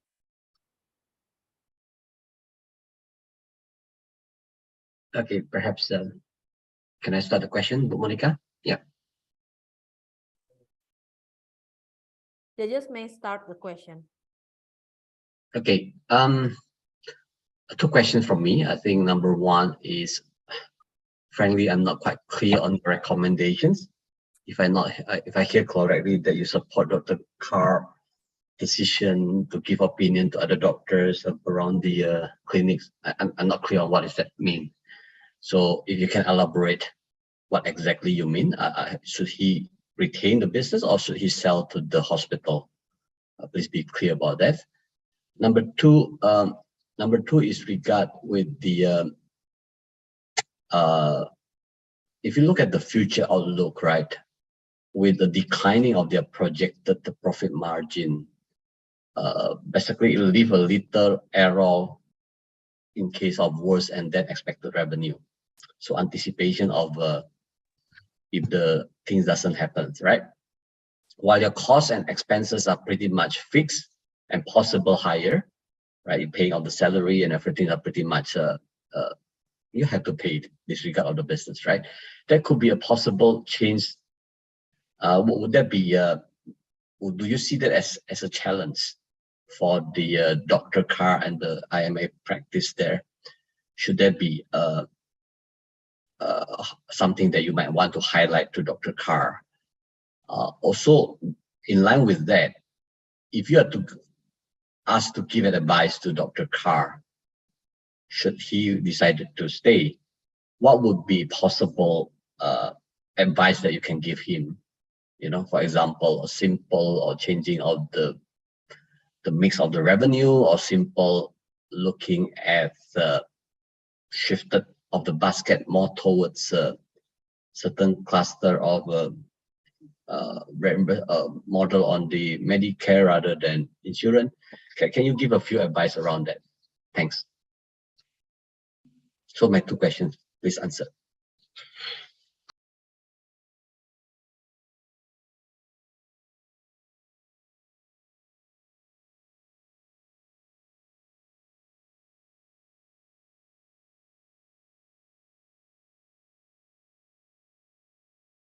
Okay, thanks for the question. Sir, may we have a second to discuss it first?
Excuse me, sir. May I answer Yes, please. questions? Thank you for the opportunity to answer this question. I would like to answer. The first question is to elaborate what our decision. Our decision is to maintaining the practice of Dr. Carl. Maintain, yeah. Is because if you look at the we would like to maintain the Dr. Carl's practice. Okay. Because he already has the relationship between the patients. He is not afraid of getting like PHK or getting out if he becomes the employee.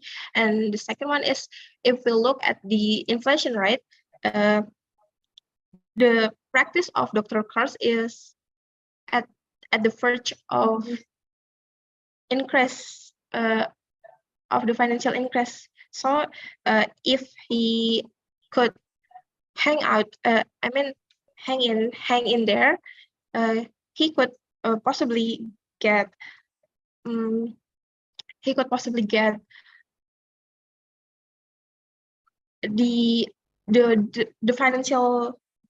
financial balance of independence and get what the purpose of the practice he wants.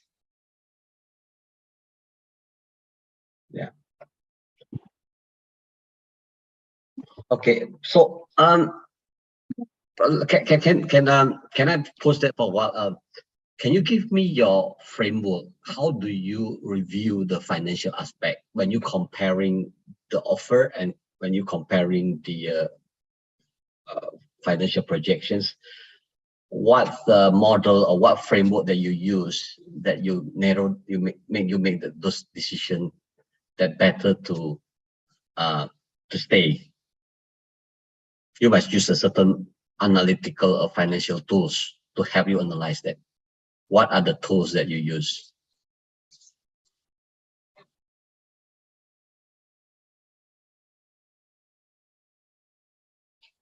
Actually, we use the inflation rate for the assumption, but we would also think of it with the least square method. That if we look into the method and get the forecast by the next year, the average of the volume,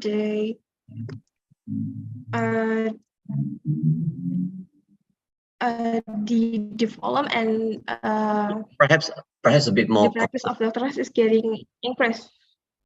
So if tomorrow they offer $3 million to him, should he take?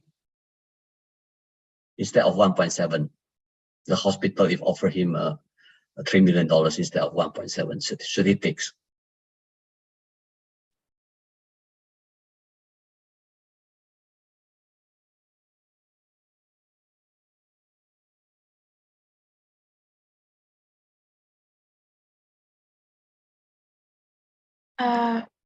Our decision is to not take that decision because if we compare the financial increase of the practice and the offer, it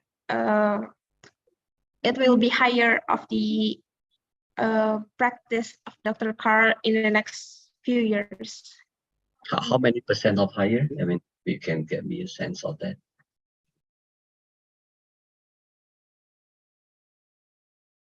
Or perhaps, I mean, in the interest of time, can you go with the second questions? Yeah.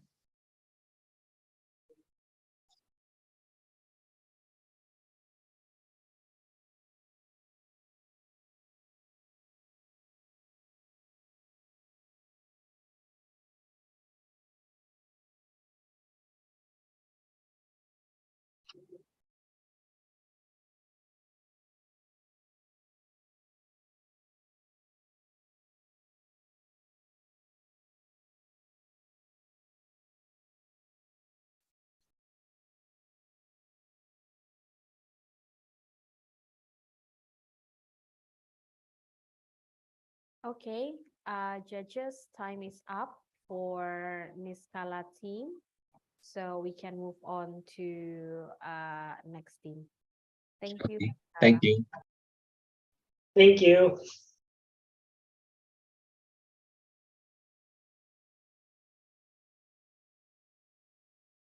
Up next is Sound of Accountant. They will enter the room around 11:40.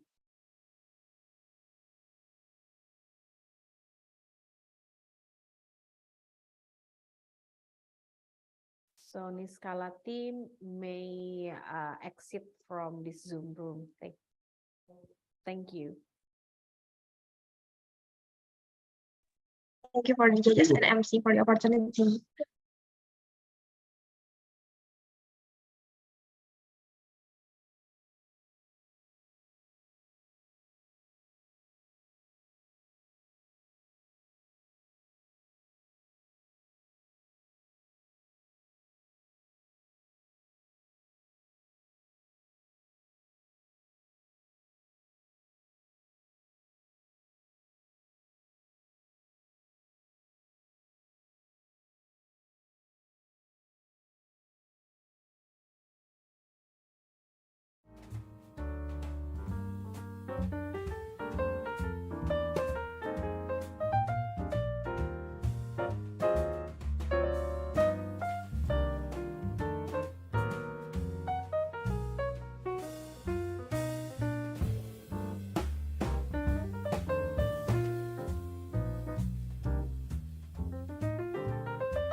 Okay, judges, now with us we have Sounds of Accountant.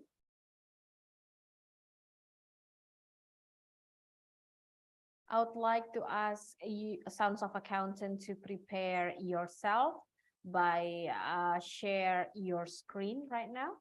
Could you please do that for us? Okay, wait. Yeah.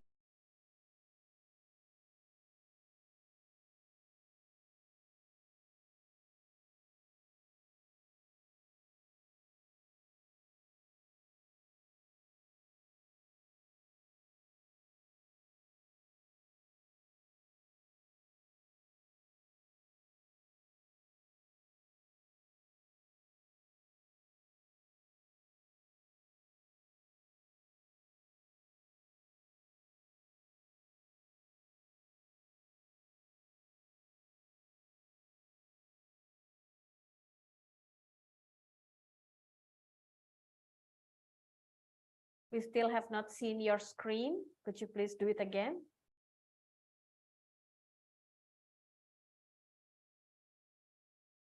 Okay, wait.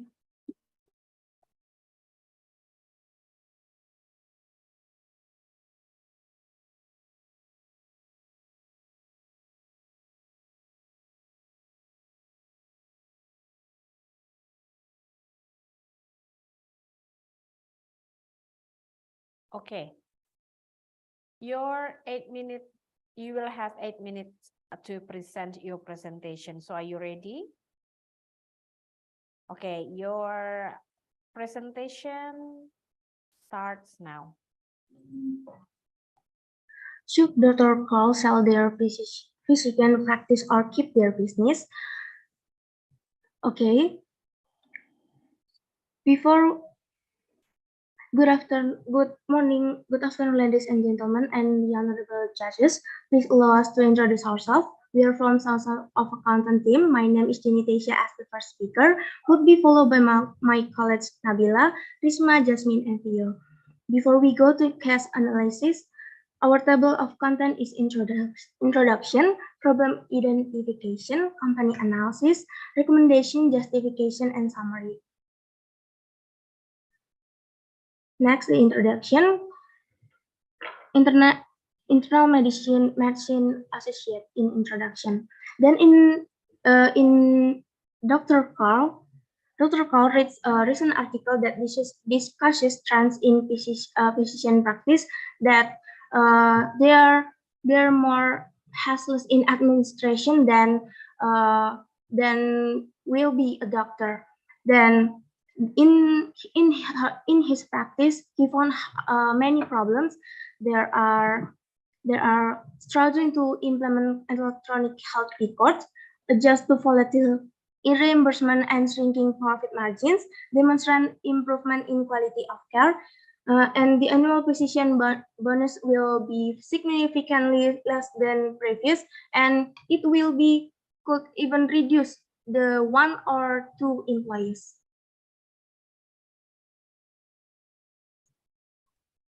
Next is before taking this offer, Dr. Carl needs to consider its stakeholders. The stakeholders we are going to focus on is first its patients, which is its consumers, and also the physician and employee. For the patient, if Dr. Carl decided to sell the physical form to another hospital, the patient may not feel comfortable with the new changes. They might feel some sort of difference in the way they are being treated, not the same as previous. And for the physician or employee, there's no guarantee that even if the hospital offer the physician and staff members employment, they will not have the same amount of salary as before and may not be treated as the same as before as they were in their own personal firm.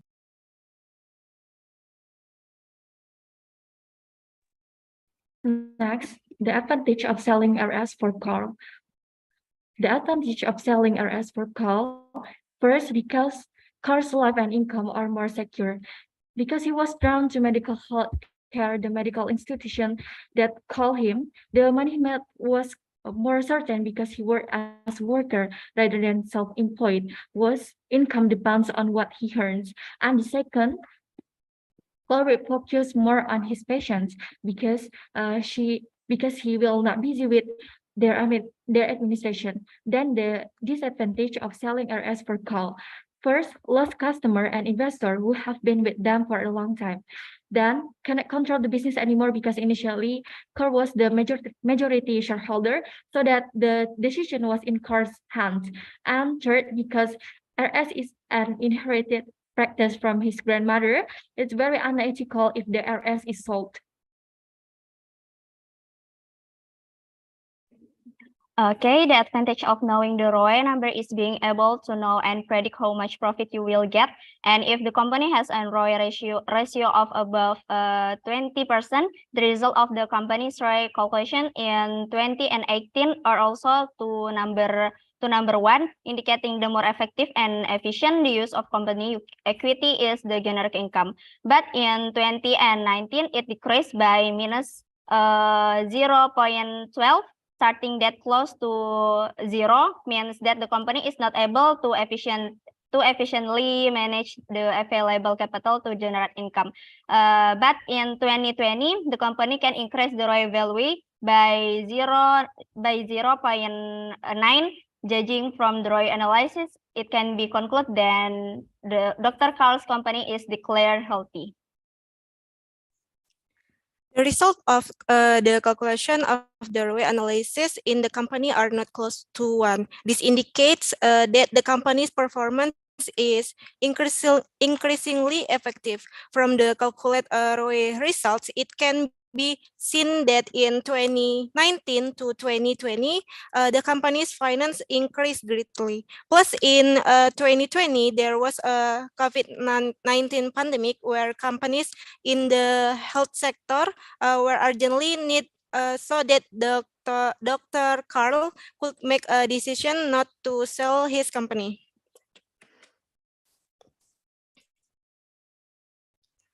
And the summary, after analyzing both the financial and non-financial factor, we recommended that Dr. Carl should not accept the offer to sell their physician practice. That's all our presentation. Thank you. Thank you very much, Sound of Accountant, for your presentation.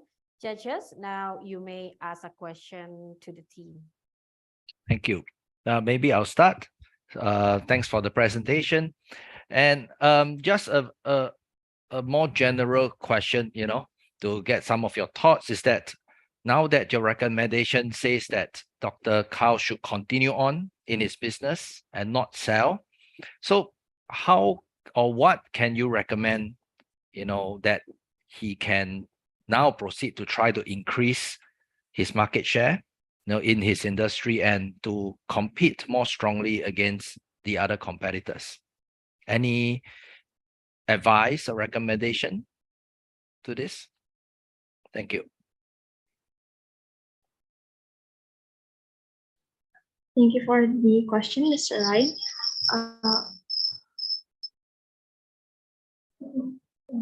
Well, our recommendation for Dr. Carl is that they may try to revamping the initiative and punishment policy for their physician, because we see before that they have a problem with their incentive policy. So in revamping their initiative, it might improve their the quality of the service they provided to their patients. Okay, thank you. Anything else they can do other than that? Do you think that he can consider expanding into new products and maybe certain markets that he never thought about? Are there any possibilities in terms of mergers and acquisitions? You don't have the answer, or just give a general thought and recommendation that further recommendations that you can provide.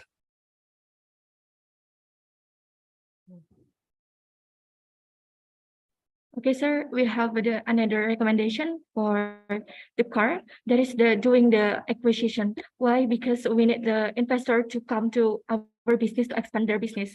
And then we need to increase the customer retention also, because we already because we already attached the customer to come to the our company, then we need to doing the acquisition, because we need to increase the profit also, and we need to hold the customer, and also we need to hold the investor for in our company. Okay, That's the thank other you. way that we choose. Okay. Thank you. No further questions from me. Other judges? Maybe one question. I'm curious, do you see, well, the recommendation is very clear, right, to continue with the business. I'm just curious, do you see any chance that you would have changed the conclusion, like any chance that Dr. Carl should have sold this business? Or it's a clear, very clear decision that there's no chance that Dr. Carl should have sold or should sell this business?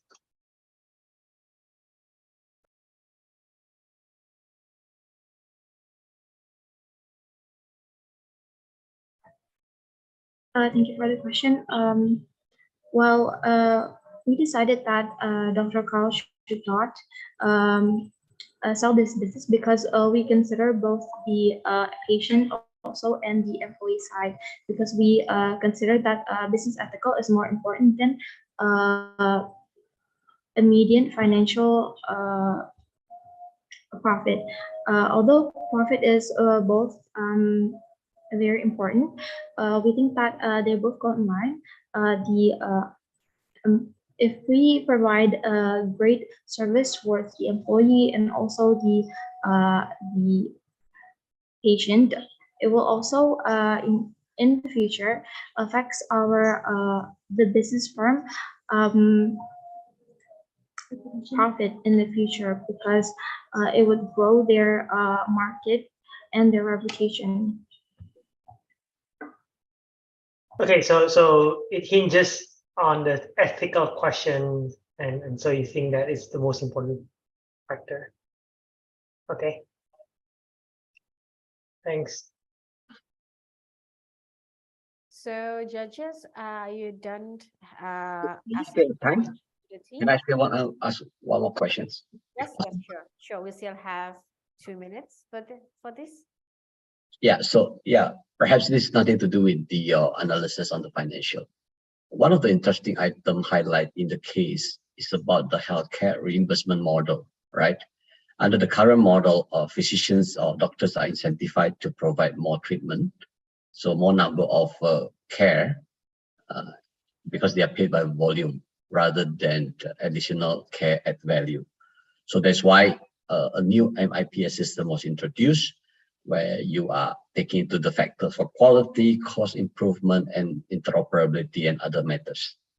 Now, I tried to bring that into the context of the corporate worlds, right? In corporate world, you always encounter these kind of situations. You never have a perfect measurement. On one hand, you want to measure everything and prepare a complex model.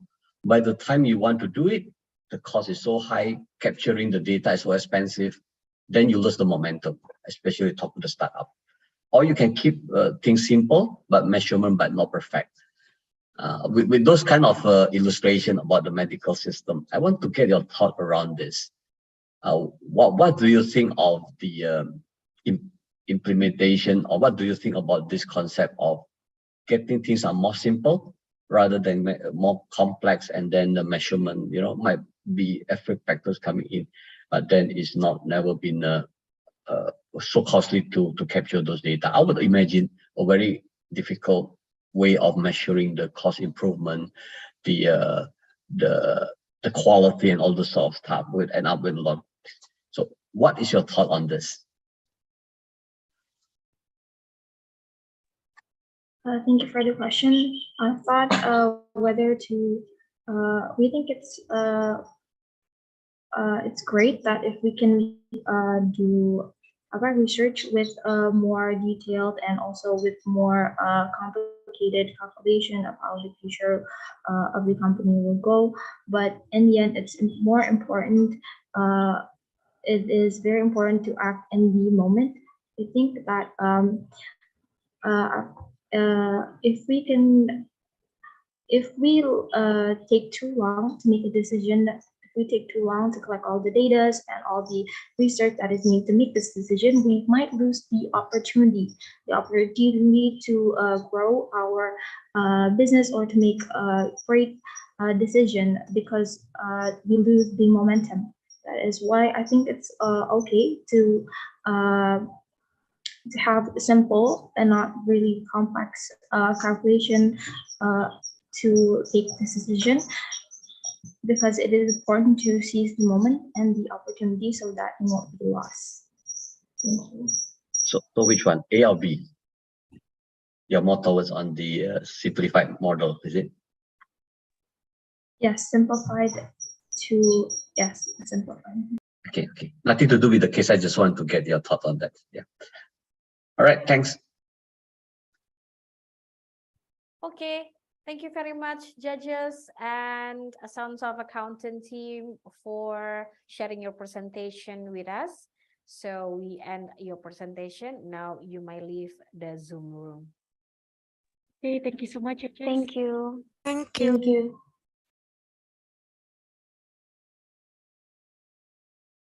Okay, judges, and next is Chameleon team.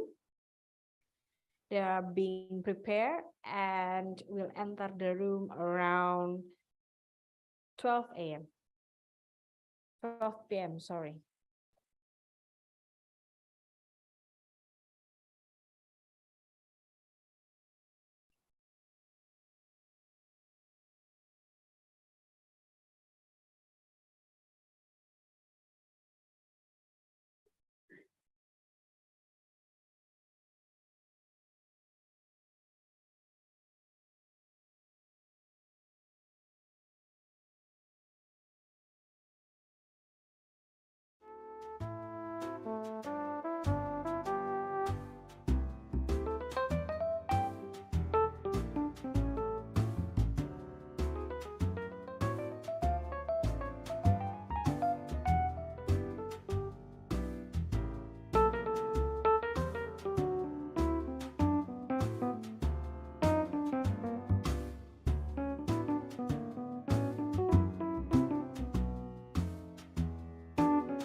Okay, Chameleon team.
Okay, we have all of Chameleon team in the main room right now. Okay, 5 of you are here. Yes, Miss. Okay, now you can prepare yourself before the presentation. Please check to share your screen and show your presentation.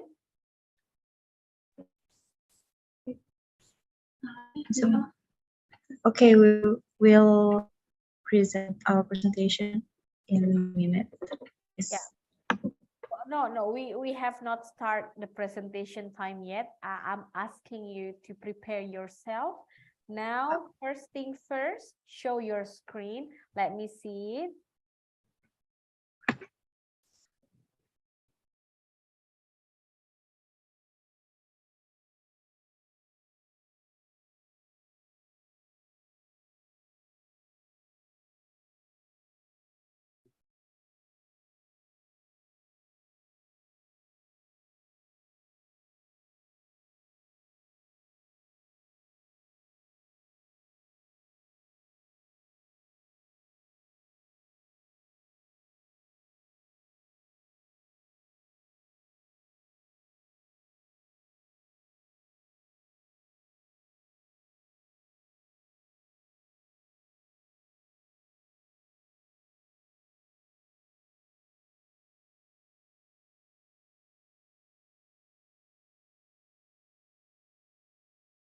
Share your screen, okay? Okay, now we can see your screen clearly. You have 8 minutes to present your presentation. So are you ready?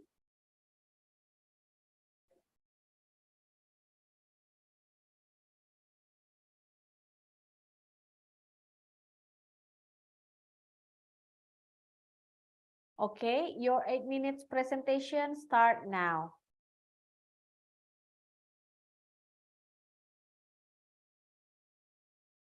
Present about our analysis of the Dr. Call's case. So next slide, please.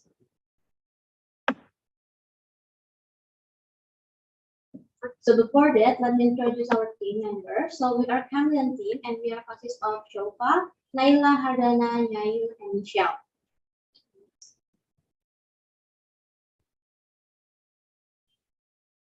Oops.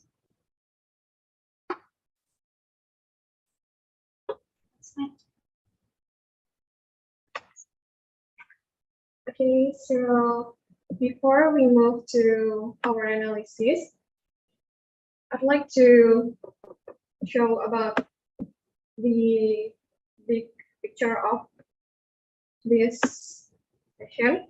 So Dr. Carl is a medicine practitioner who owns the highest interest in a healthcare business. And they face a dilemma whether to sell the practice to the local hospital and become a hospital employee or not. Along with the other practitioners, they have issues in dealing with administrative hassles. If they choose to sell the practice, the administrative hassles would be resolved. However, they will lose the autonomy and control of the business. How could the practice offer the best quality of care at the lowest possible cost and still make a profit while regaining a decent work-life balance?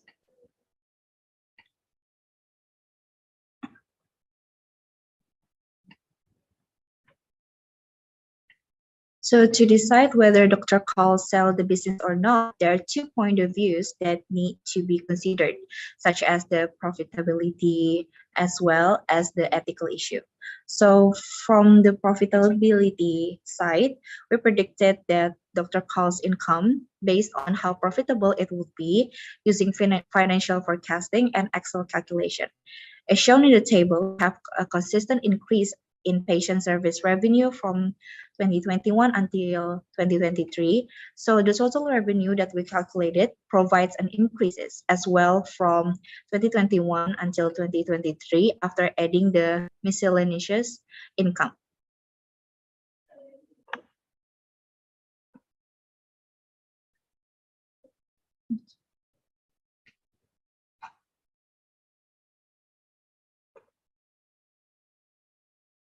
Okay, so from the case, there are 4 working with in total for Dr. Carl's business, right? So with Dr. Carl's controlling 40% interest, with the remaining 60% divided each equally between the 3 physicians. Okay, so we are in the ethical side now. Okay, so we based with the IFRS IAS 24. So there are 3 practitioners that work together with Dr. Carl, right? So they prefer to not sell the business. However, they have no legal say in the matter, as each of them only owns 20% interest, while the majority, 40%, is controlled by Dr. Carl. So this should be considered following IFRS IAS 24. That they need to be aware of the forecasting as well.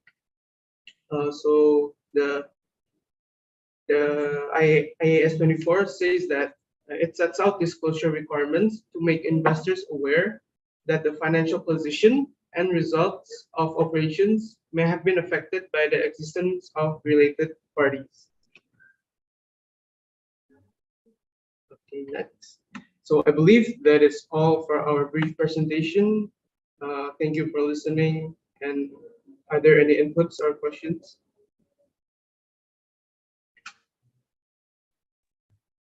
Maybe I'll start with a question. So what was the final recommendation? Do you recommend Dr. Call to sell or not to sell? And if it's whichever recommendation you have, can you please elaborate what are the main factors that you consider in coming up with that recommendation?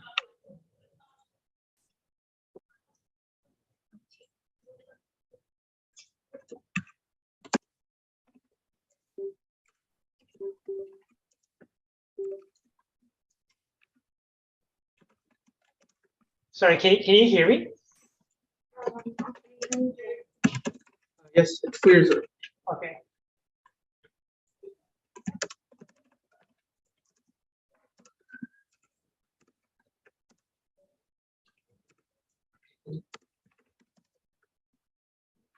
Based on the forecasting that we have done previously, we consider that it's better for Dr. Carl's to not sell their business because there are no net loss in the 2021 up to 2023, and the financial keeps increasing. The miscellaneous. Okay, and maybe one follow-up question. Sorry. Okay, sure, thanks. And perhaps I'll have one follow-up questions, and I'll leave it to Pak Irwan and Ryan as well to ask if they do have question. So I think you said that not to sell because the revenue keeps on increasing, but we know there are a lot of other challenges that Dr. Carl is facing, right? So for the cost structure is also challenging. The payment structure for especially for Medicare is also quite challenging. So would be your recommendations to Dr. Carl to improve the financial performance and improve all these things that he is facing? Emang nggak ada situ. Situ. Mereka udah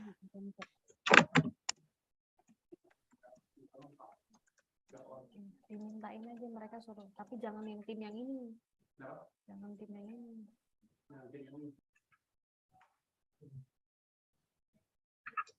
So for improving the effectiveness of the hospital or the business that Dr. Carl is running, right?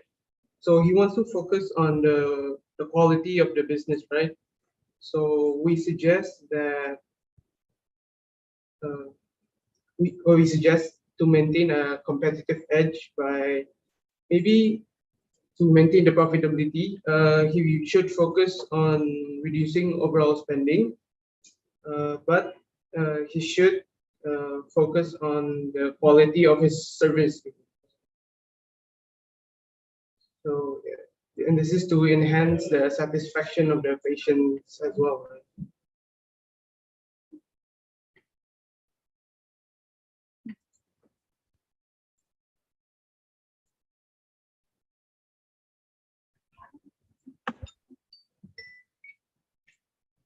Okay.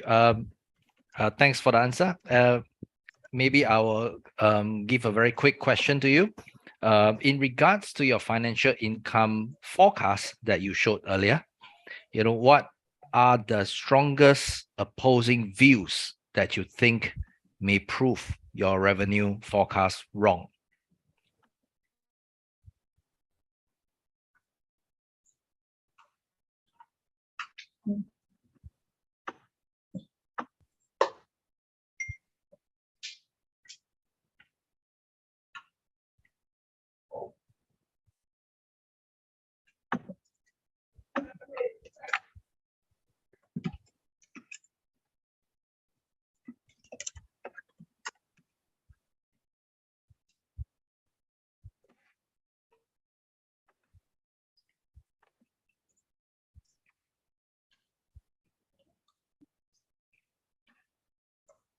Sorry, could you hear me? Yes. Okay, great. We are discussing. Okay.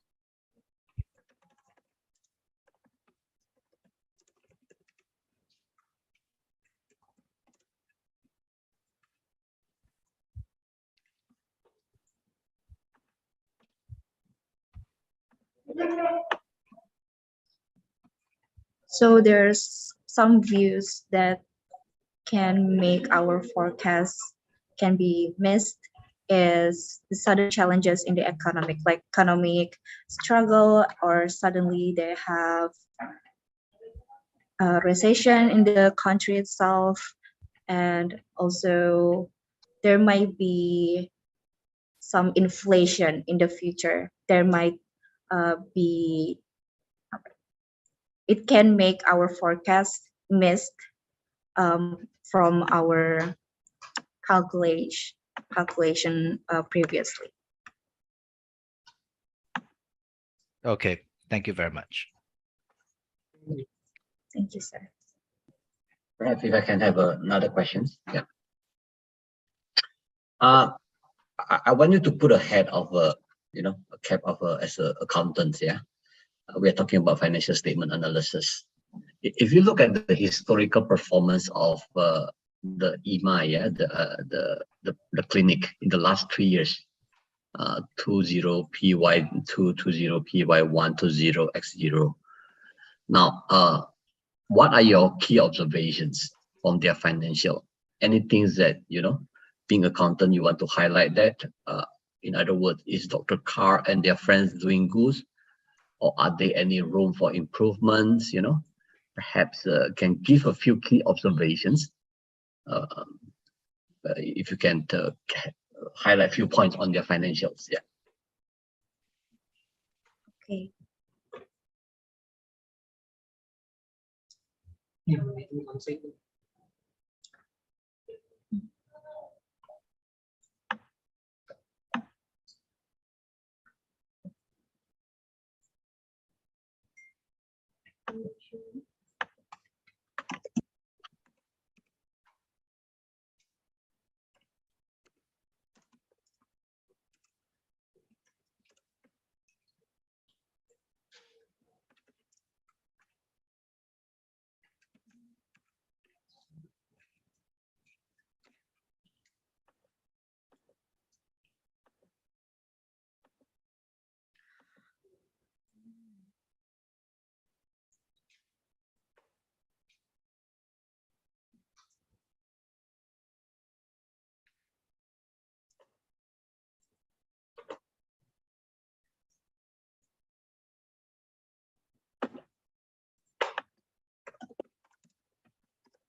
Ya, gimana?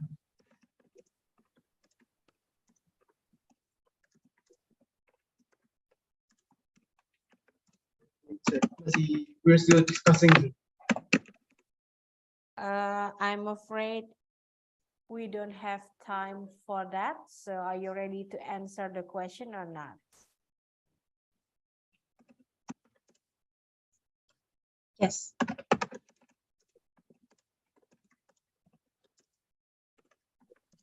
So, as we analyze the 20PY1, 20PY2 income statement, so we found out that as we can see from the table, there is a net income loss in 20PY1, where the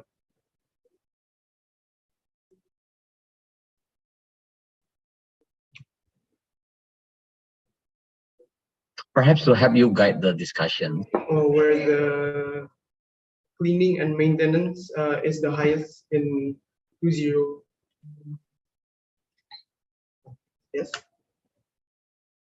Perhaps give you some hints around a revenue mix, look at the net profit margins, expenses against the revenue, the centralization of the cost on, on certain accounts. Yes. So in 20PY1, the cleaning and maintenance expense is highest there, as well as the telephone/pager expense. They need to work on that so that the revenue can be constantly increasing between the years.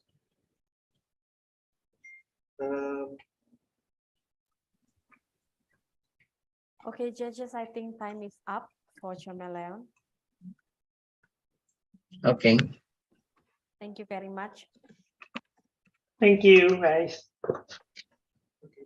Thank you for listening, judges. Thank you. Thank you. Thank you, judges.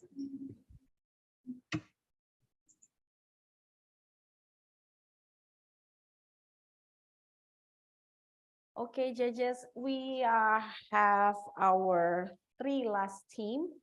So after this, we will have Ceria team. They will enter the room around 12:20. So Chameleon, I am now invite you to exit the Zoom room. Thank you. Okay, thank you. Thank you, judges. Good afternoon.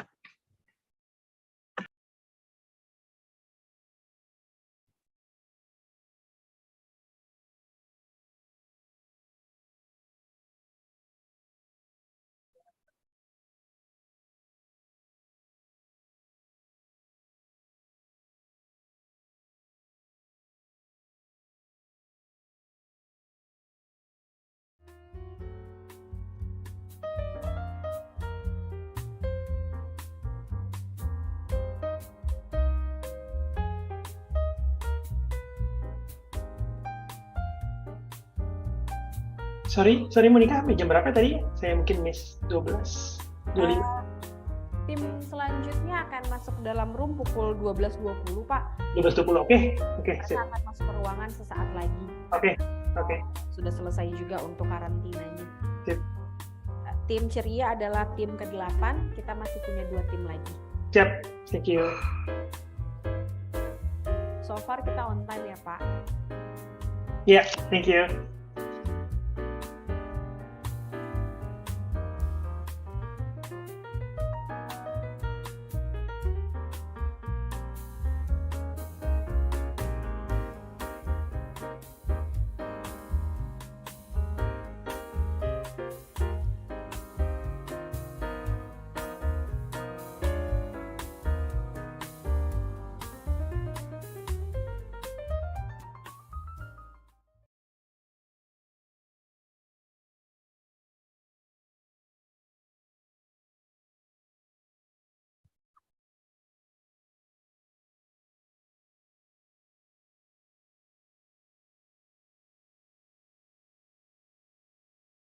Okay, ceria team, welcome to the main room.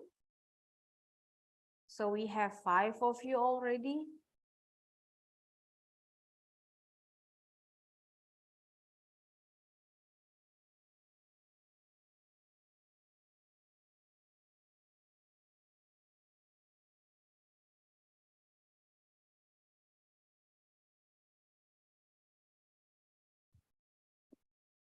Before we start the presentation, could you please prepare yourself by share your screen and show us your presentation? Okay, Kak. Wait.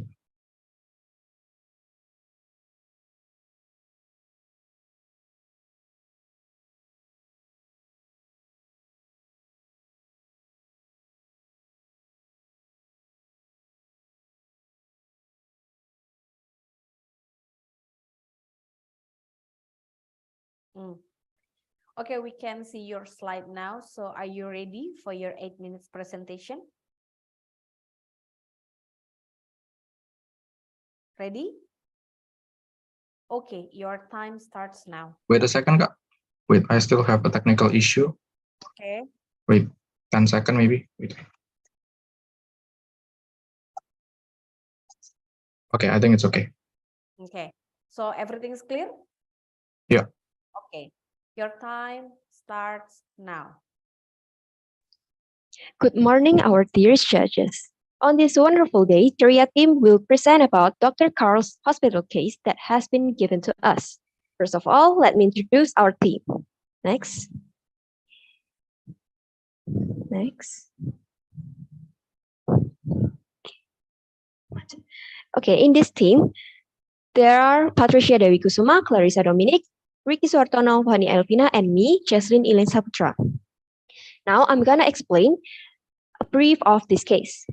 Dr. Carl is one of the hospital stakeholders that controls 40% of them and also hospital physician.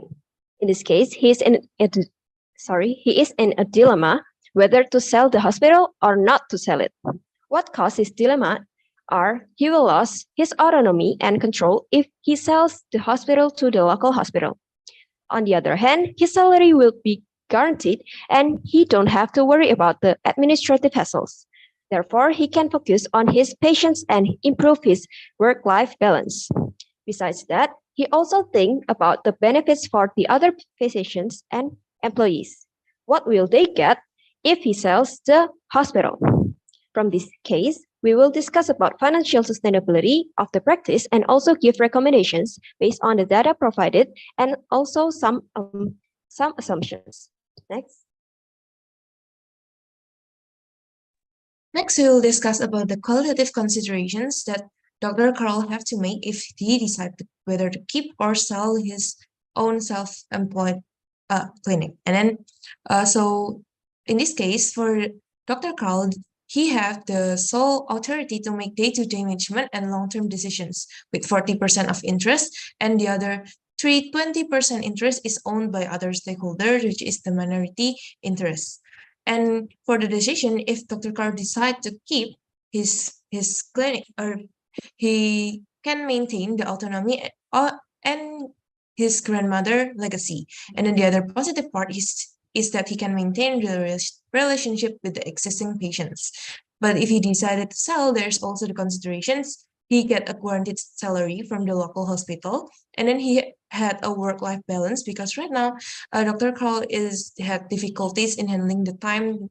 He had to divide the time between the hospital and his family.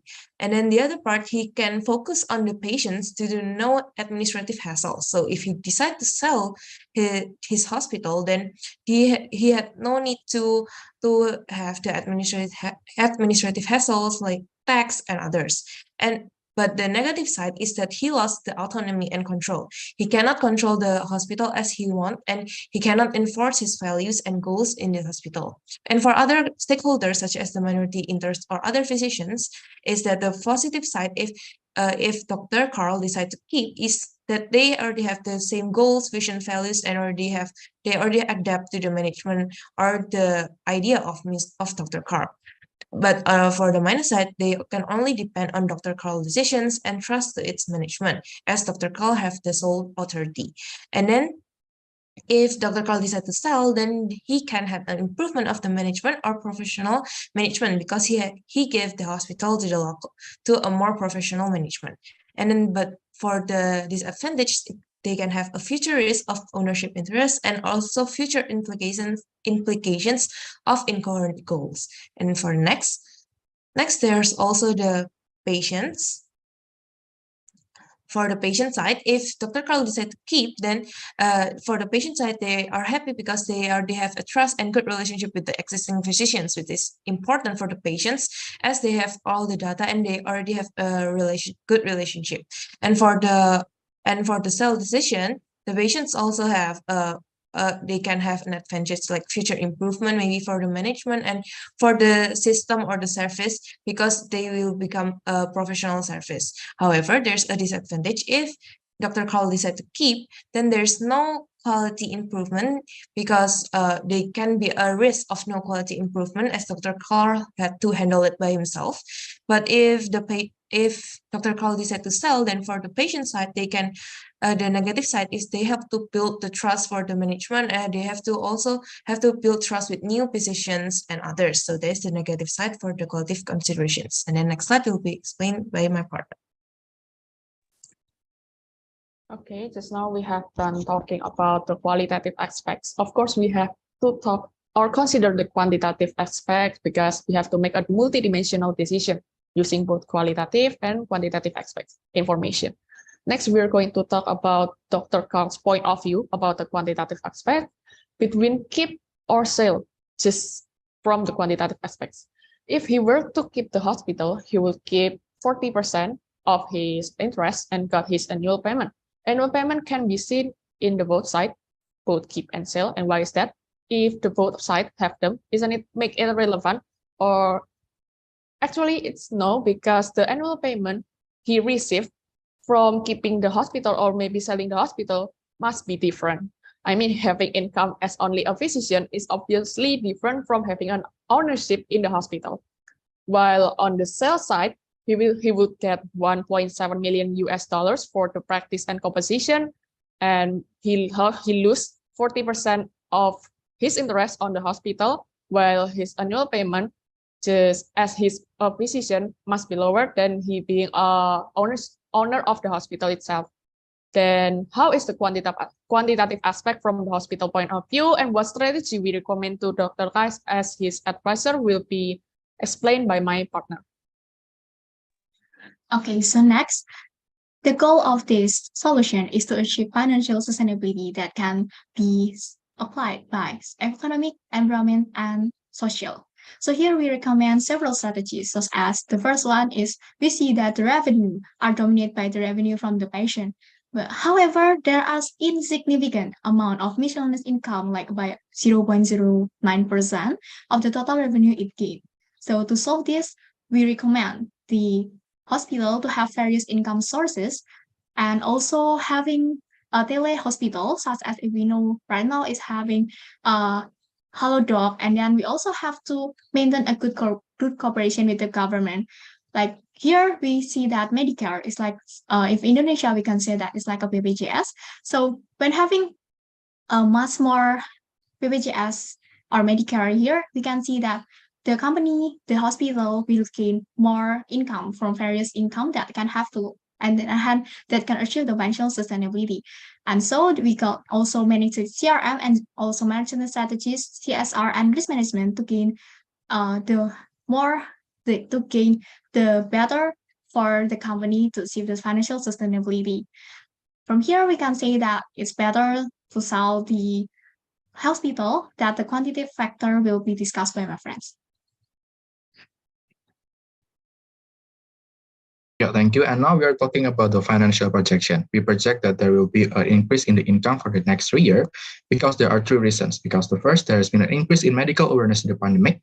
And the second one, Medicare is still have a long life because in 2022, there's an increase of 9% in the enrollment of Medicare Advantage. And the third one, Medicare's hospital insurance is expected to be pertained until 2030. And then from our calculation, we calculate that the net present value from the financial projection for this hospital is around $188,000. And then the hospital is offered by the investor for 1.7 million. Therefore, it can be concluded that from the financial point of view, it is more profitable for Dr. Carl to sell this hospital. I think that's all for our presentation. Thank you and have a good day. Thank you very much, Ceria team.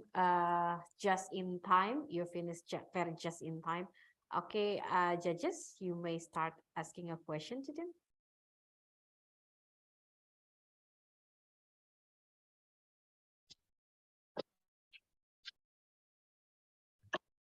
Pak Irwan, Pak Ryan. Yeah, who wants to go first? Maybe I can perhaps go first. Yeah, thank you. So first of all, I like the way you try to present it, which is there's always pros and cons on both sides. So you always try to debate both sides. So I'll compliment you on that. My question on the financial aspect, right? Because you cover a lot of non-financial aspect in the beginning, and one of the things that you should consider is also a financial aspect. In particular, financial aspect, I think it zeroes in on Dr. Carl receives a $1.7 million offer today, right, for his business. Yes, you compare the pros and cons. You said pros, if he sells, then he gets the 1.7. If he doesn't sell, then he doesn't get that, and he continues to earn what he earns. But the question is, financial is usually, sometimes it can be binary. It's so in the sense that, do you think that offer is reasonable? That for financial aspects, he should consider taking that offer or not, given that the offer is in the context that the offer is $1.7 million, comparing to what he makes or he will be making for his business. Do I make myself clear? Right? Yes, crystal clear. Okay. Okay, thank you, Mr. Iwan, for the question. So yes, from the financial point of view, I think we have a little obstacle from projecting the income because there is a time limitation, and we just able to project the income for the next 3 years. And for the next 3 year projection, we determine the discounted cash flow from this company is around $188,000 compared to 1.7 million that is offered by the investor. I think it is very black and white, that it is very easy for Dr. Carl to choose to sell the hospital. But I think in the future, if we are given enough times, we will project into like 10 years ahead, because from the news that we have read that the Medicare facility from the government will be pertained until 2030. I think it will be much more reasonable if we project for 10 years. But yes, we have to admit that there is a weakness in our presentation that we just project until the 3rd year. But from the 3rd year point of view, it is still very profitable for the Dr. Carl to sell this hospital to the investor. Yeah, and thanks for that very frank response, right? But sorry, Ricky. So the question. So let me clarify. Based on your 3 years projection, the net present value is a lot less compared to $1.7 million, right? Yeah, true. So that means, would you just in that context, would you recommend Dr. Carl to sell or not to sell? Yeah, we recommend Dr. Carl to sell the hospital. Okay, even though the net present value is okay. I see. Sure. Yeah, I just want to clarify that. I'll let other judges do. Can I start? Yeah, the forecast project show that the IMA will be profitable throughout all the year to 20x3, right? Based on your projections. However, with the growth in expenses outpacing the growth in the revenue, it means that making the profitability steadily declines over time. Now, this creates the question around the future solvency. Hypothetically, because of the attachment, emotional, and all those things, say, for example, disregard of the financial analysis, Dr. Carr decided to stay with their business or with his business and the friends. Now, what would be your concrete recommendation to Dr. Carr based on those findings? What should he do differently, or should to keep those business to make sure that anticipating that things are not getting worse? Perhaps more like a perspective of improvement, perspective of certain area of the cost that you might need to want him to pay attention of, a perspective of the revenue model of mixing, so they do things differently, whether some observation around certain CPT that can give a better numbers value reimbursement. Those kind of context, if you can nail down a few points around that, might be appreciated. Yeah, thanks.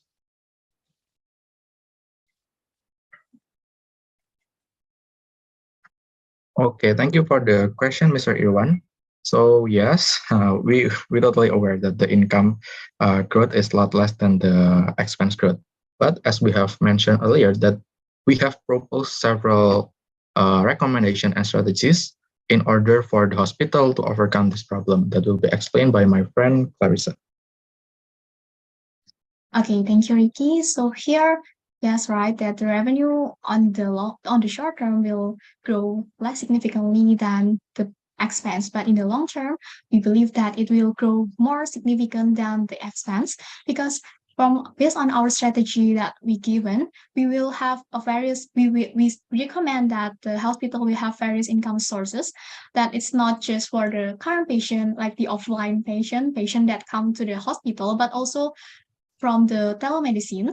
Like we know that various hospitals like Mitra Keluarga, Siloam in Indonesia has also developed this due to the pandemic COVID-19, and they gain so much revenue from that revenue stream. So we hope that when they already use our applicate this strategy, they will gain so much revenue and more revenue compared to the expense.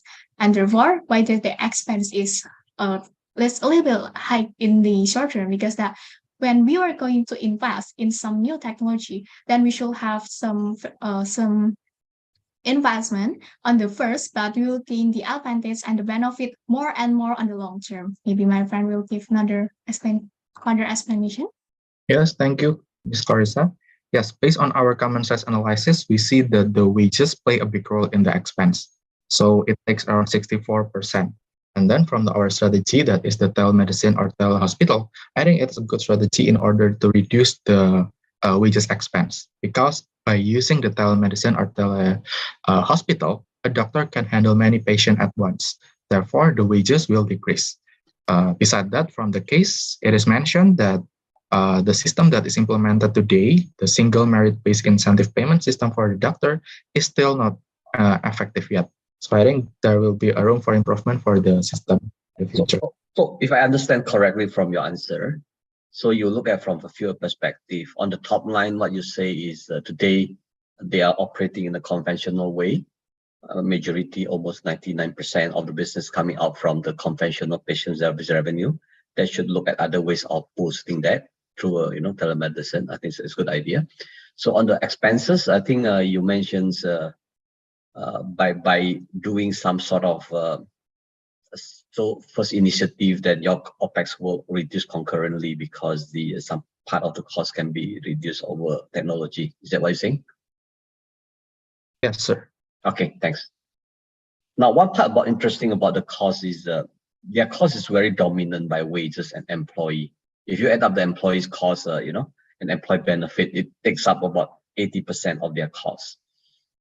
So what should we do with that? You only can play around with 20%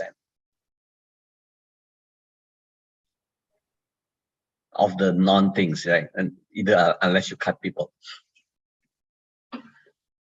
Yes, thank you, sir. I think cutting off people or laying off people from the hospital is not the sole answer, because we see that in the hospital industry. I think before we move into the Industrial Revolution 4.0, before there will be a robotic arms will cure the patient, I think doctors still play a big part in the hospital. Therefore, in order to make a financial stability for the hospital, we recommend to reduce or make the wages expense to be more efficient. Yeah, Okay, and thank you. I pass also, it to other. yeah, I just okay, like okay. to pass it to other judges. Yeah. Yeah. Thank you, sir. Thank you. Next, we have another team. So, Ceria, thank you. You may leave the Zoom. Thank you, Okay, judges. Kak. Thank you, judges. And It's an Kak, thank you. opportunity. Thank you, judges.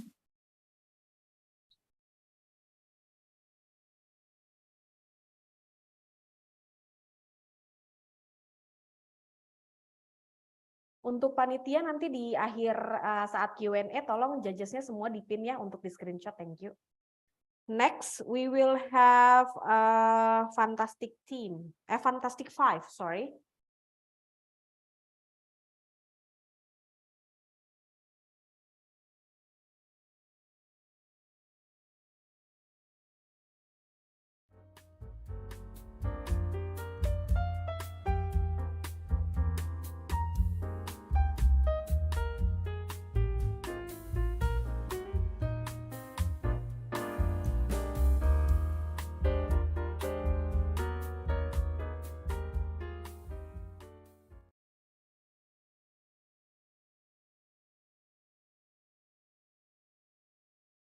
Okay, Fantastic Five, you may prepare yourself before presentation. Could you please share your screen?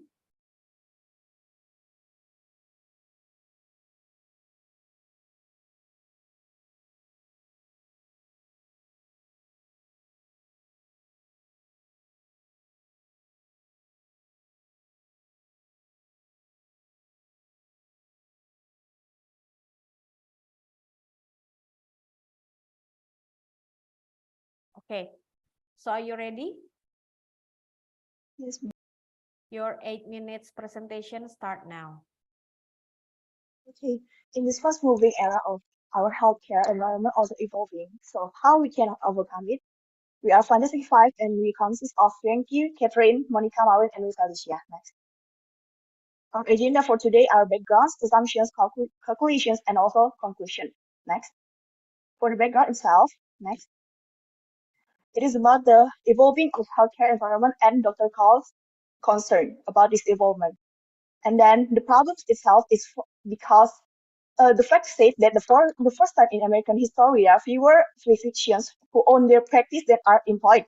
This is because they struggle to implement electronic health records. They struggle to adjust the policy reimbursement and shrinking profit margins. And this also caused the demonstrate improvement in quality of care.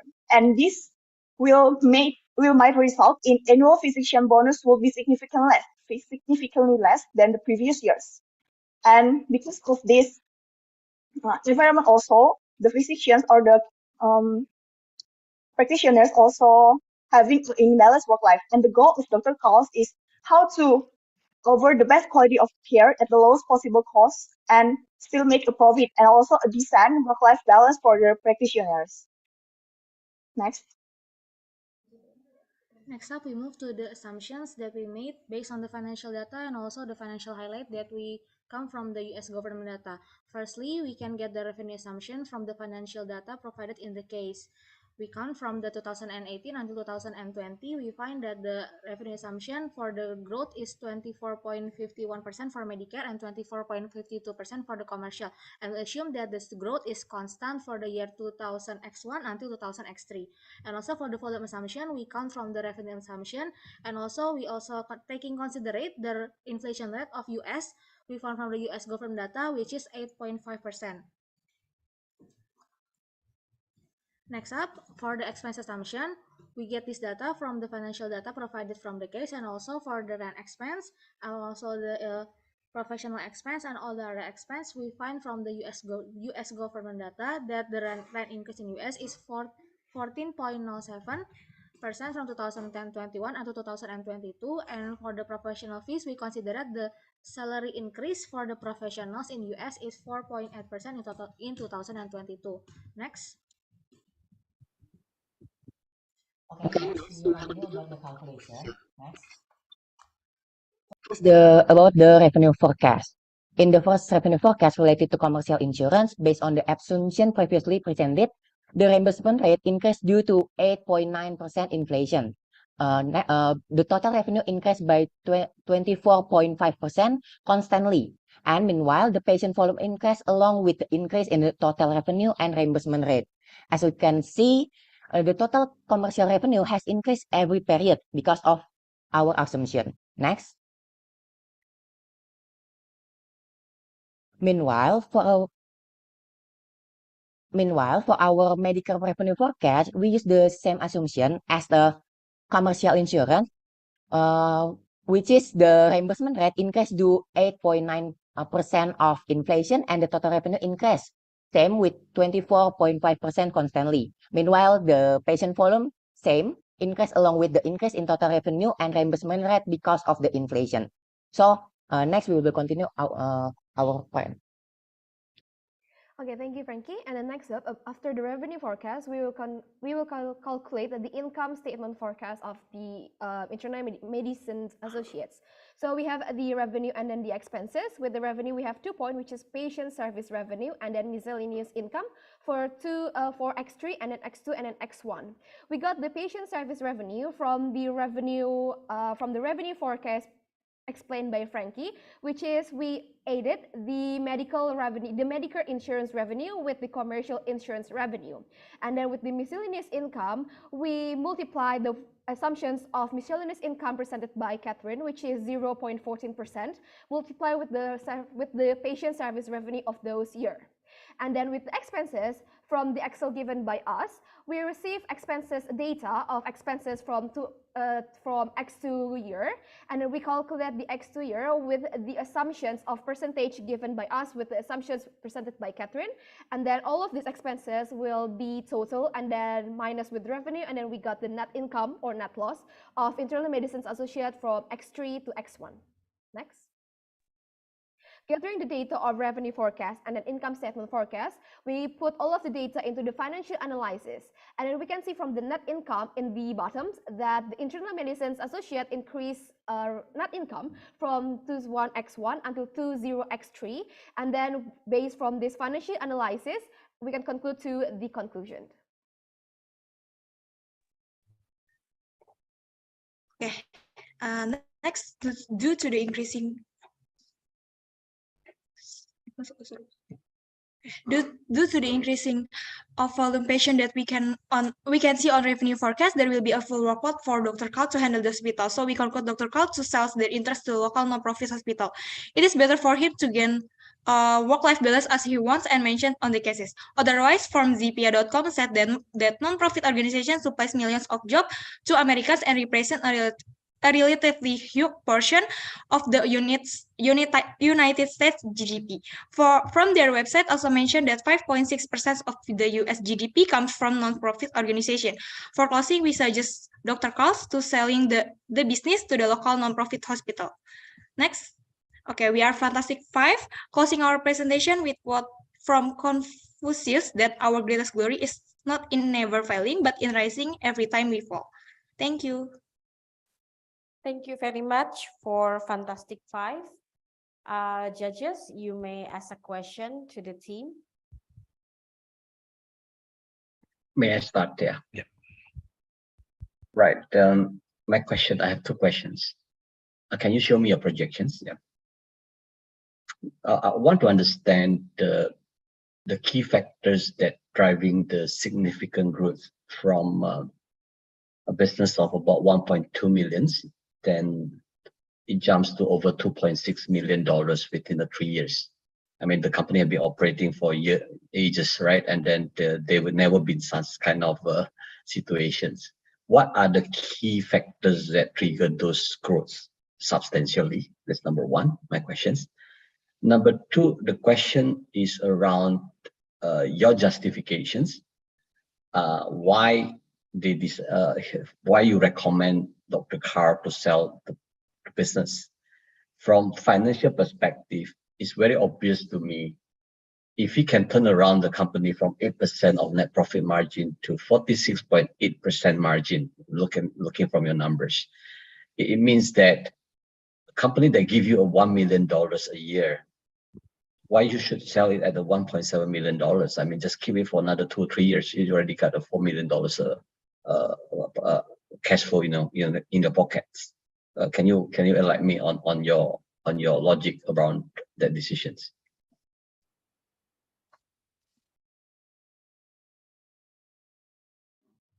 Thank you, judges, for the question.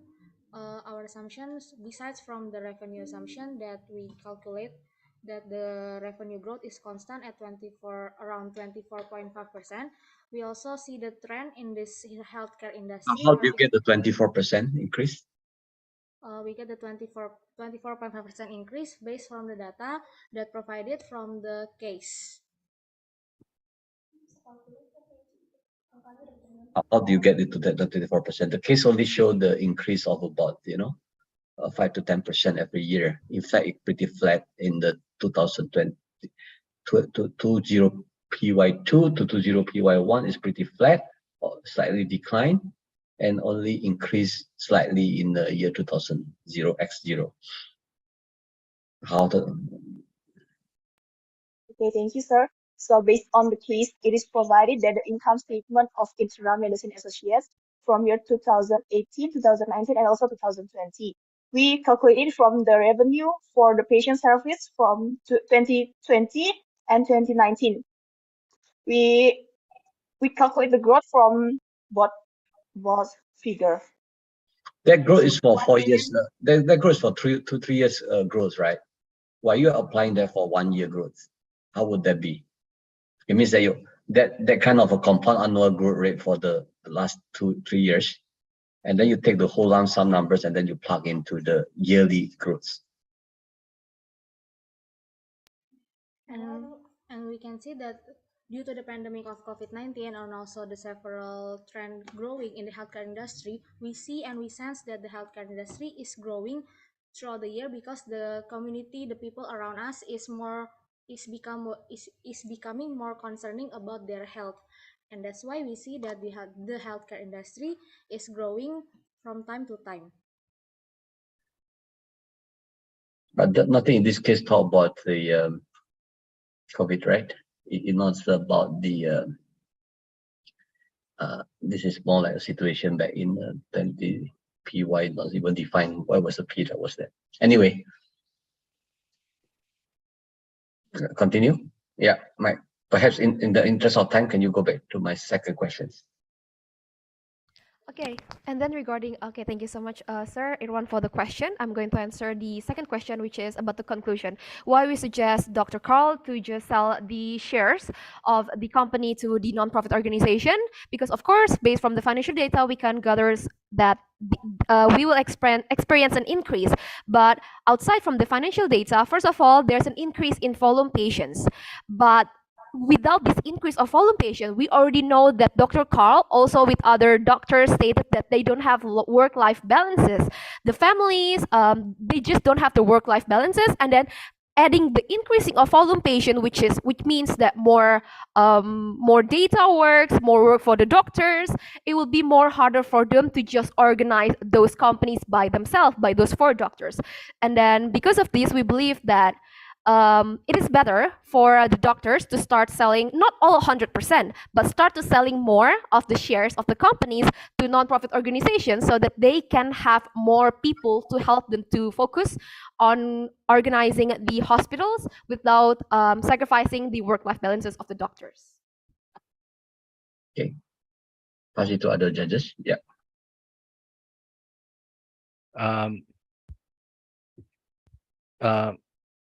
Hello, can you hear me?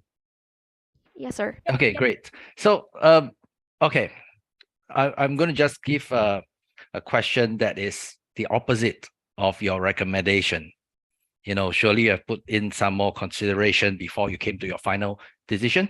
So suppose Dr. Carl, he have a moment of feeling or something like that, and then he decide to stay on, so and he asks for your recommendations, and he consults you. What can he do to make significant changes to his prior management style? What can he do to increase his market share in his difficult market now that he has two competitors there? Are there any risk reduction benefits from doing that? If you want to expand into new products and increase the market share and things like that. Of course, thank you for the question, sir. Of course, if Dr. Carl want to keep his ownership in this hospital, so basically the Dr. Carl can also Dr. Carl can also maintain his autonomy, but we suggest that Dr. Carl and also his partners seek for professional help, such as increasing the manpower in this hospital, and also seek for the better management ways to manage the increasing volume patients, etc. Okay. Any more thoughts from other of the teammates? Yeah, same by me. Basically, how if it's Dr. Carl still maintain the ownership is, of course, we have to add more more manpower. But the thing is that the problem with Dr. Carl and his problem right now is that he's a doctor, but he's also doing all of the administrative hassles. But we know that with this administrative hassles job, it doesn't have to be a doctor.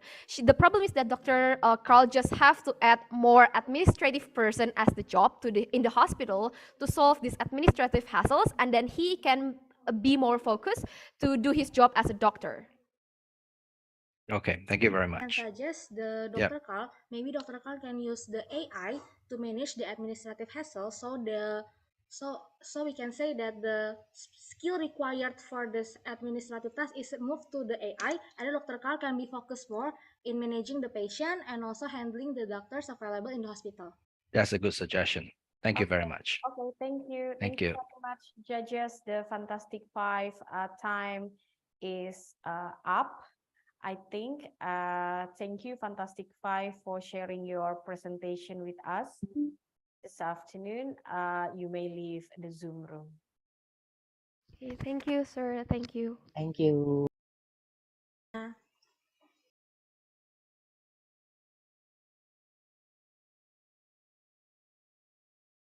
Okay, judges, up next, we will have Five and Furious. It is also our last team. After this, we shall stop the YouTube recording, and start the conflab. They will enter the room around 1 p.m. So it should be in a minute.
Okay, welcome, Five and Various team.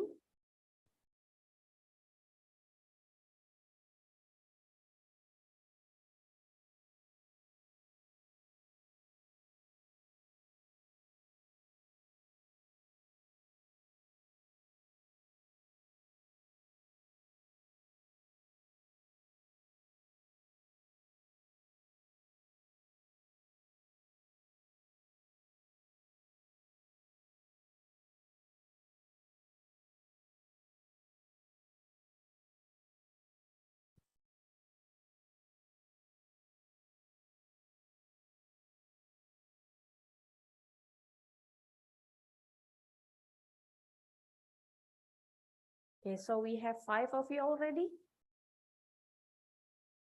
Okay, now you may prepare yourself by sharing your screen.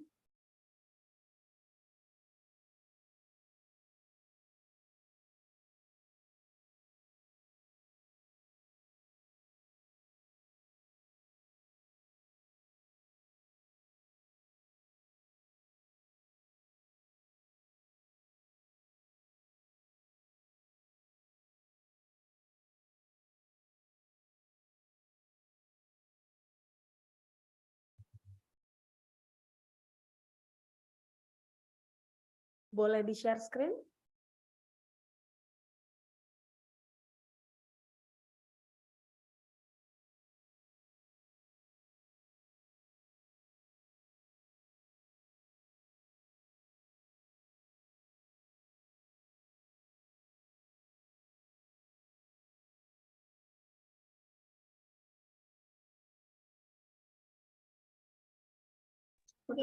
Sorry, ma'am, for the inconvenience. We will try to share screen as soon as possible.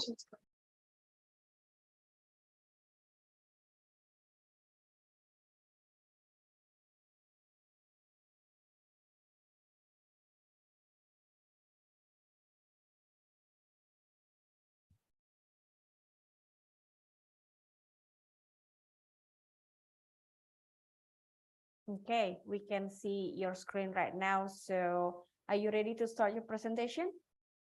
Wait, I'll set my timer. Okay. Okay, on. I will be the one who start the time. So Yeah, it's Five and Various, I see that you guys are ready. So your 8-minute presentation start now. Okay, good morning, respective judges. We are from Five and Furious, and here is our case study on Internal Medicine Association. So firstly, we stand from 5 group members. So there is me, Evelyn, and then there's Carolina, Leonardo, Vincent, and Laetitia. Okay, so this is the table of contents or the agenda of our case study. The first one is the summary of the case itself. And then the second one, we will take the consideration from the financial aspect. And then there will be a consideration from the various stakeholders. And then we will take a key point in where we will give the proposed recommendation. Okay, so this is the summary on the case itself. So about the Internal Medicine Associates, it is an independent physician practice that is maintained by Dr. Carl. And the background issue is that there is a change in the environment, hospital environment, in which healthcare delivery and financing begin to shift from a volume to a value-based business model. And what they want to do is they need to choose whether they want to sell to hospital. And then the approach we take is that we will assess the aspects that will affect various stakeholders, and we will compare the hospital and the physician practice. And here are some key questions that we will answer. The first one is, should they sell their practice? How is their financial projection on their decision? And what are the impacts on stakeholders? Next.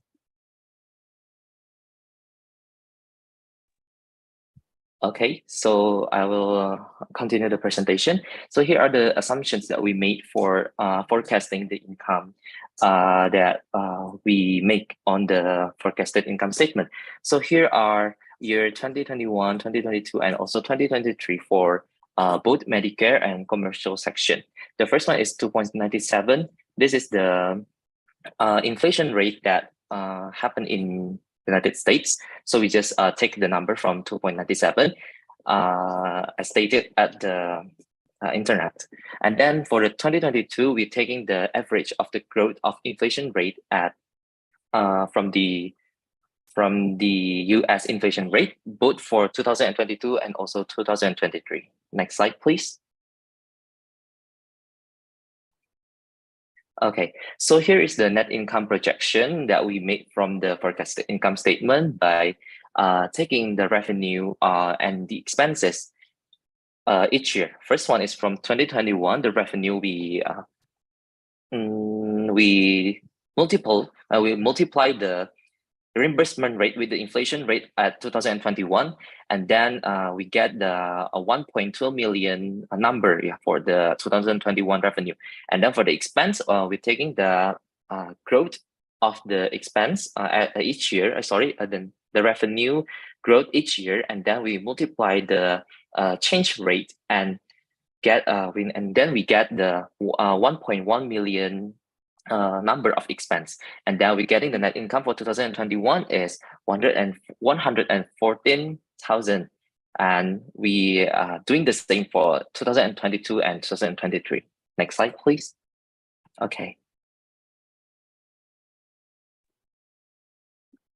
Okay. Now we'll see some criteria that can be used for the consideration for Dr. Carl. So first one is the profitability. From the case, we know that if Dr. Carl accepts the proposal to sell the clinic to the hospital, he will receive $1.7 million. Whereas from the slide before, where my friend has said that the annual net income is considerably much lower, so it is better to accept because of the higher profit. That is from the profitability point of view, and then the second one is from the philosophy point of view. If Dr. Carl sells the clinic, then he will lose the autonomy and control that he have before, because he no longer own the clinic anymore. So he will lose the autonomy and control. So from the philosophy point of view, it is better to reject. And then from the work environment, it is better to accept the proposal because Dr. Carl will have a better work-life balance. And lastly, from the operational, there will be no more administrative hassle if Dr. Carl accepts the proposal, because he will no longer deal with the administrative, and he can focus solely on the operation. So from the point of view of Dr. Carl, it is better to accept the recommendation to sell to the hospital. Next slide will be explained by my friend. Okay, so there are also some consideration for various stakeholders. So there are impacts for the client and also impacts for the employees or colleagues. So for the clients, we already give the accept or reject impact. So if they accept the offer, of course, they need to cut all of the relationship and start it all over from the beginning, since they will start the new environment, which is the hospital. But if they reject it, of course, the relationship from the clients will be maintained. So for the clients, they will rather to choose the offer.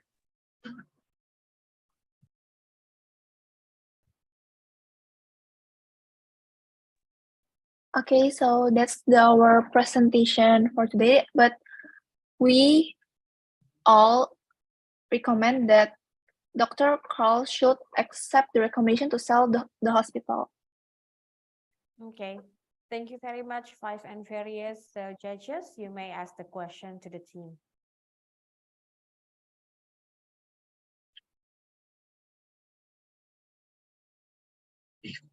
Let me perhaps start the questions. I don't see any detailed projections in your slide. Perhaps I might miss it.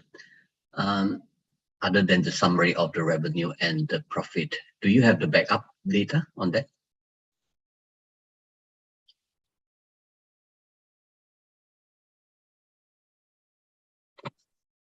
Yes, sir. We have the data to making the forecasted income statement.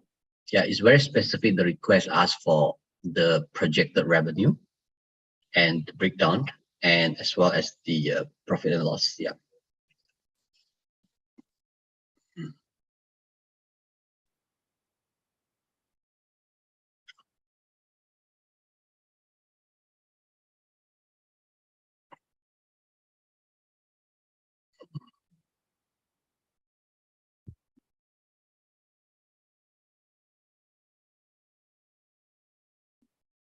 Okay, sir, I will share my screen first. Yeah.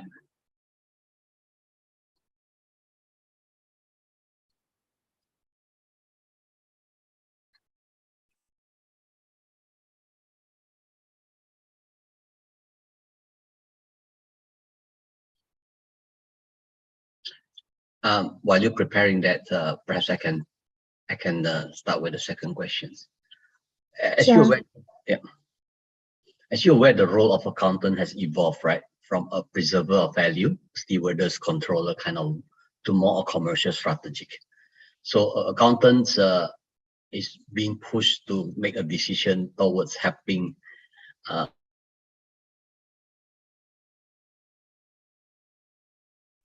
Sir, I'm sorry, I think your connection has some issue.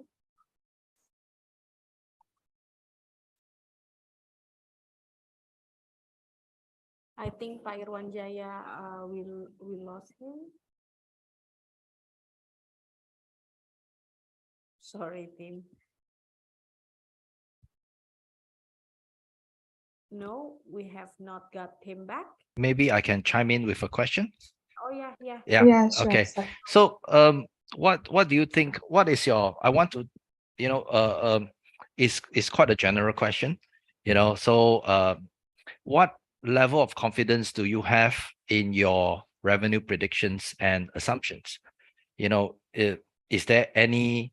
What do you think will be a main or the strongest opposing view that could prove your revenue forecast and final recommendation wrong?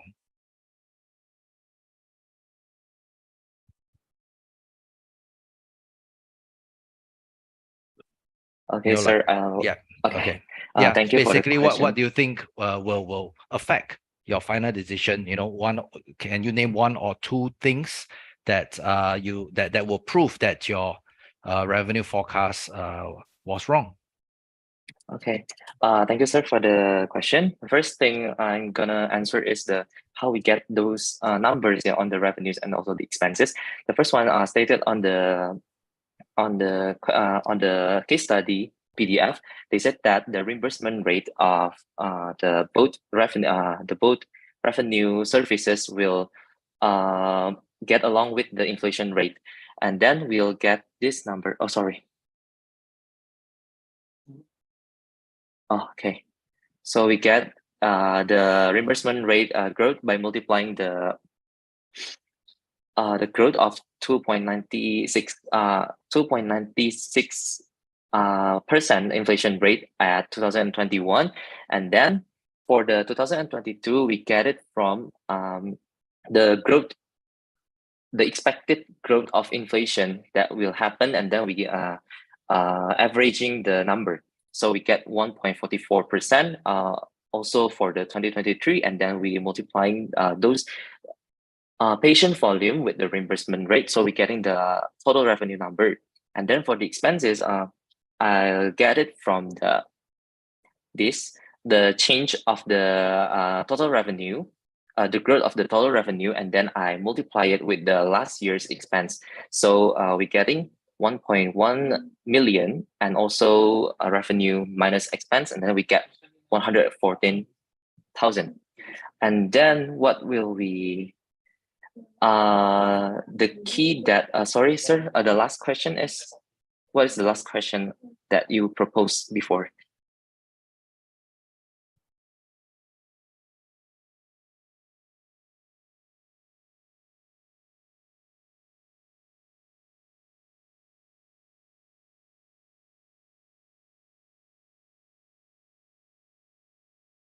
Sorry, Ryan, you are still mute. Oh, I'm sorry. So it's more of want to hear your thoughts that, if you had more time to think about or put together even more information and factors and consider all those things, what do you think may be the one defining or main factor that will make your assumptions and predictions wrong? Anything that will affect your final decision or final that you are going to tell Dr. Carl to do?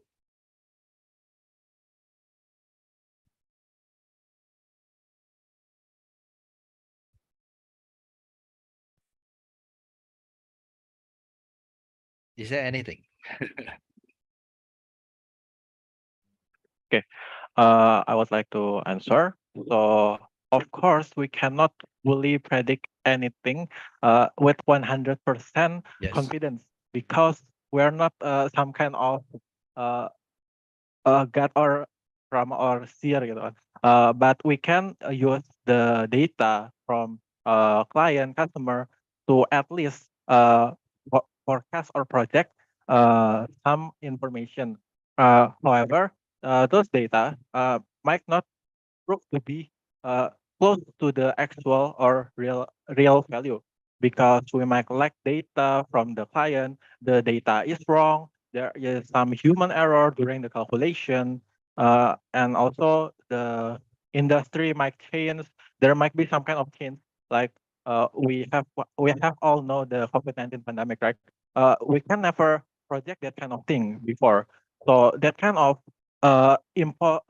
improbability, that kind of uncertainty is what gonna make our forecast to be wrong and not 100% project the actual condition.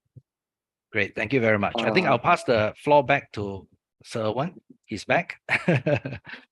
Thank you very much. Sorry for the disconnect earlier. Perhaps get back to my earlier questions. More like when you do the analysis on the financial, I just want to understand the framework that you use to arrive at your conclusion. How do you structure your analysis? Are you comparing certain indicators? Are you looking at the valuation? Are you looking at other parameters that from financial perspective, okay, that's better to do this stay rather than that. So what is your framework that or your structure or analysis that you do? Okay, sir. So based on the case study given to us, there's the historical data from the intermedicine company. So we can just do forecast for the income statement, even though as my friend had said before that we are doing forecast and we are not making our forecast 100% accurate. So I think that the projection is... My question is, what are things that you are comparing to come to the conclusions? Are you comparing, if I go with existing on my own, this is the revenue, and then this would be, if I go with hospital, this is the revenue, or are you looking at, this is the offer is 1.7 million, and what is the, if I run the analysis, this would how much, you know, what's that thing that you compare? Or what is the framework of your analysis? Or more like just a common sense that, you know, the financial looks pretty. I think that, okay, it looks like, you know, staying good, be a good reasonable.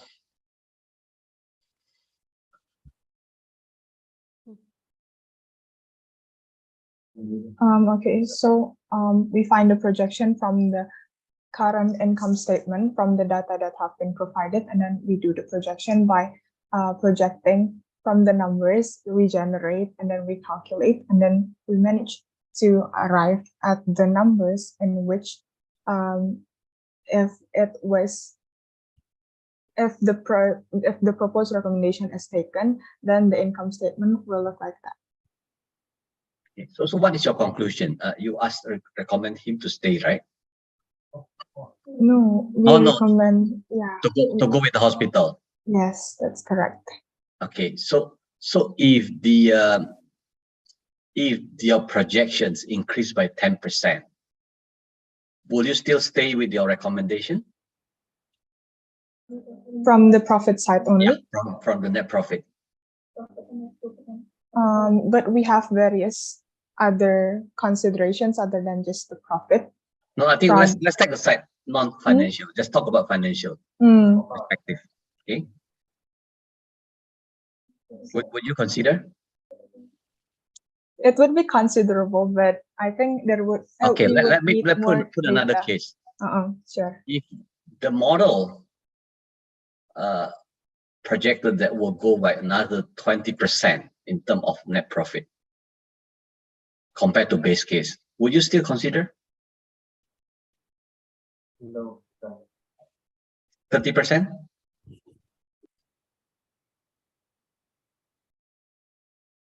What could change? What could make you change your mind?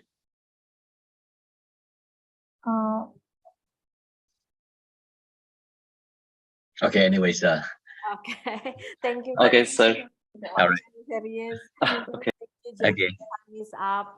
Please give big round of applause for all of the team. Thank you. Right. Thank you. You've done a very great job. I think you may exit this Zoom meeting. Okay. Thank you, for judges, participating. for the opportunity. Thank Yeah, you. thank you. Thanks. Sir. Thank you, judges. Okay, ladies and gentlemen, that's the end of grand final for APACHEM 2022. Please do not forget to watch our closing ceremony and the winner announcement on APAFest 2022 in conjunction with Finbis 2030, Change for Sustainability, together with One Young World and Chartered Accountant Worldwide today at 4:30 p.m. Jakarta time. Finbis 2030 will present CAW Chairman, Mr. Michael Iza, and others young and professional. That's it, ladies and gentlemen. On behalf of IAI, atas nama Ikatan Akuntan Indonesia, saya mengucapkan terima kasih. Sampai jumpa di APAFest 2023. Baik, Bapak-Bapak juri, kami akan, the judges, we will stop.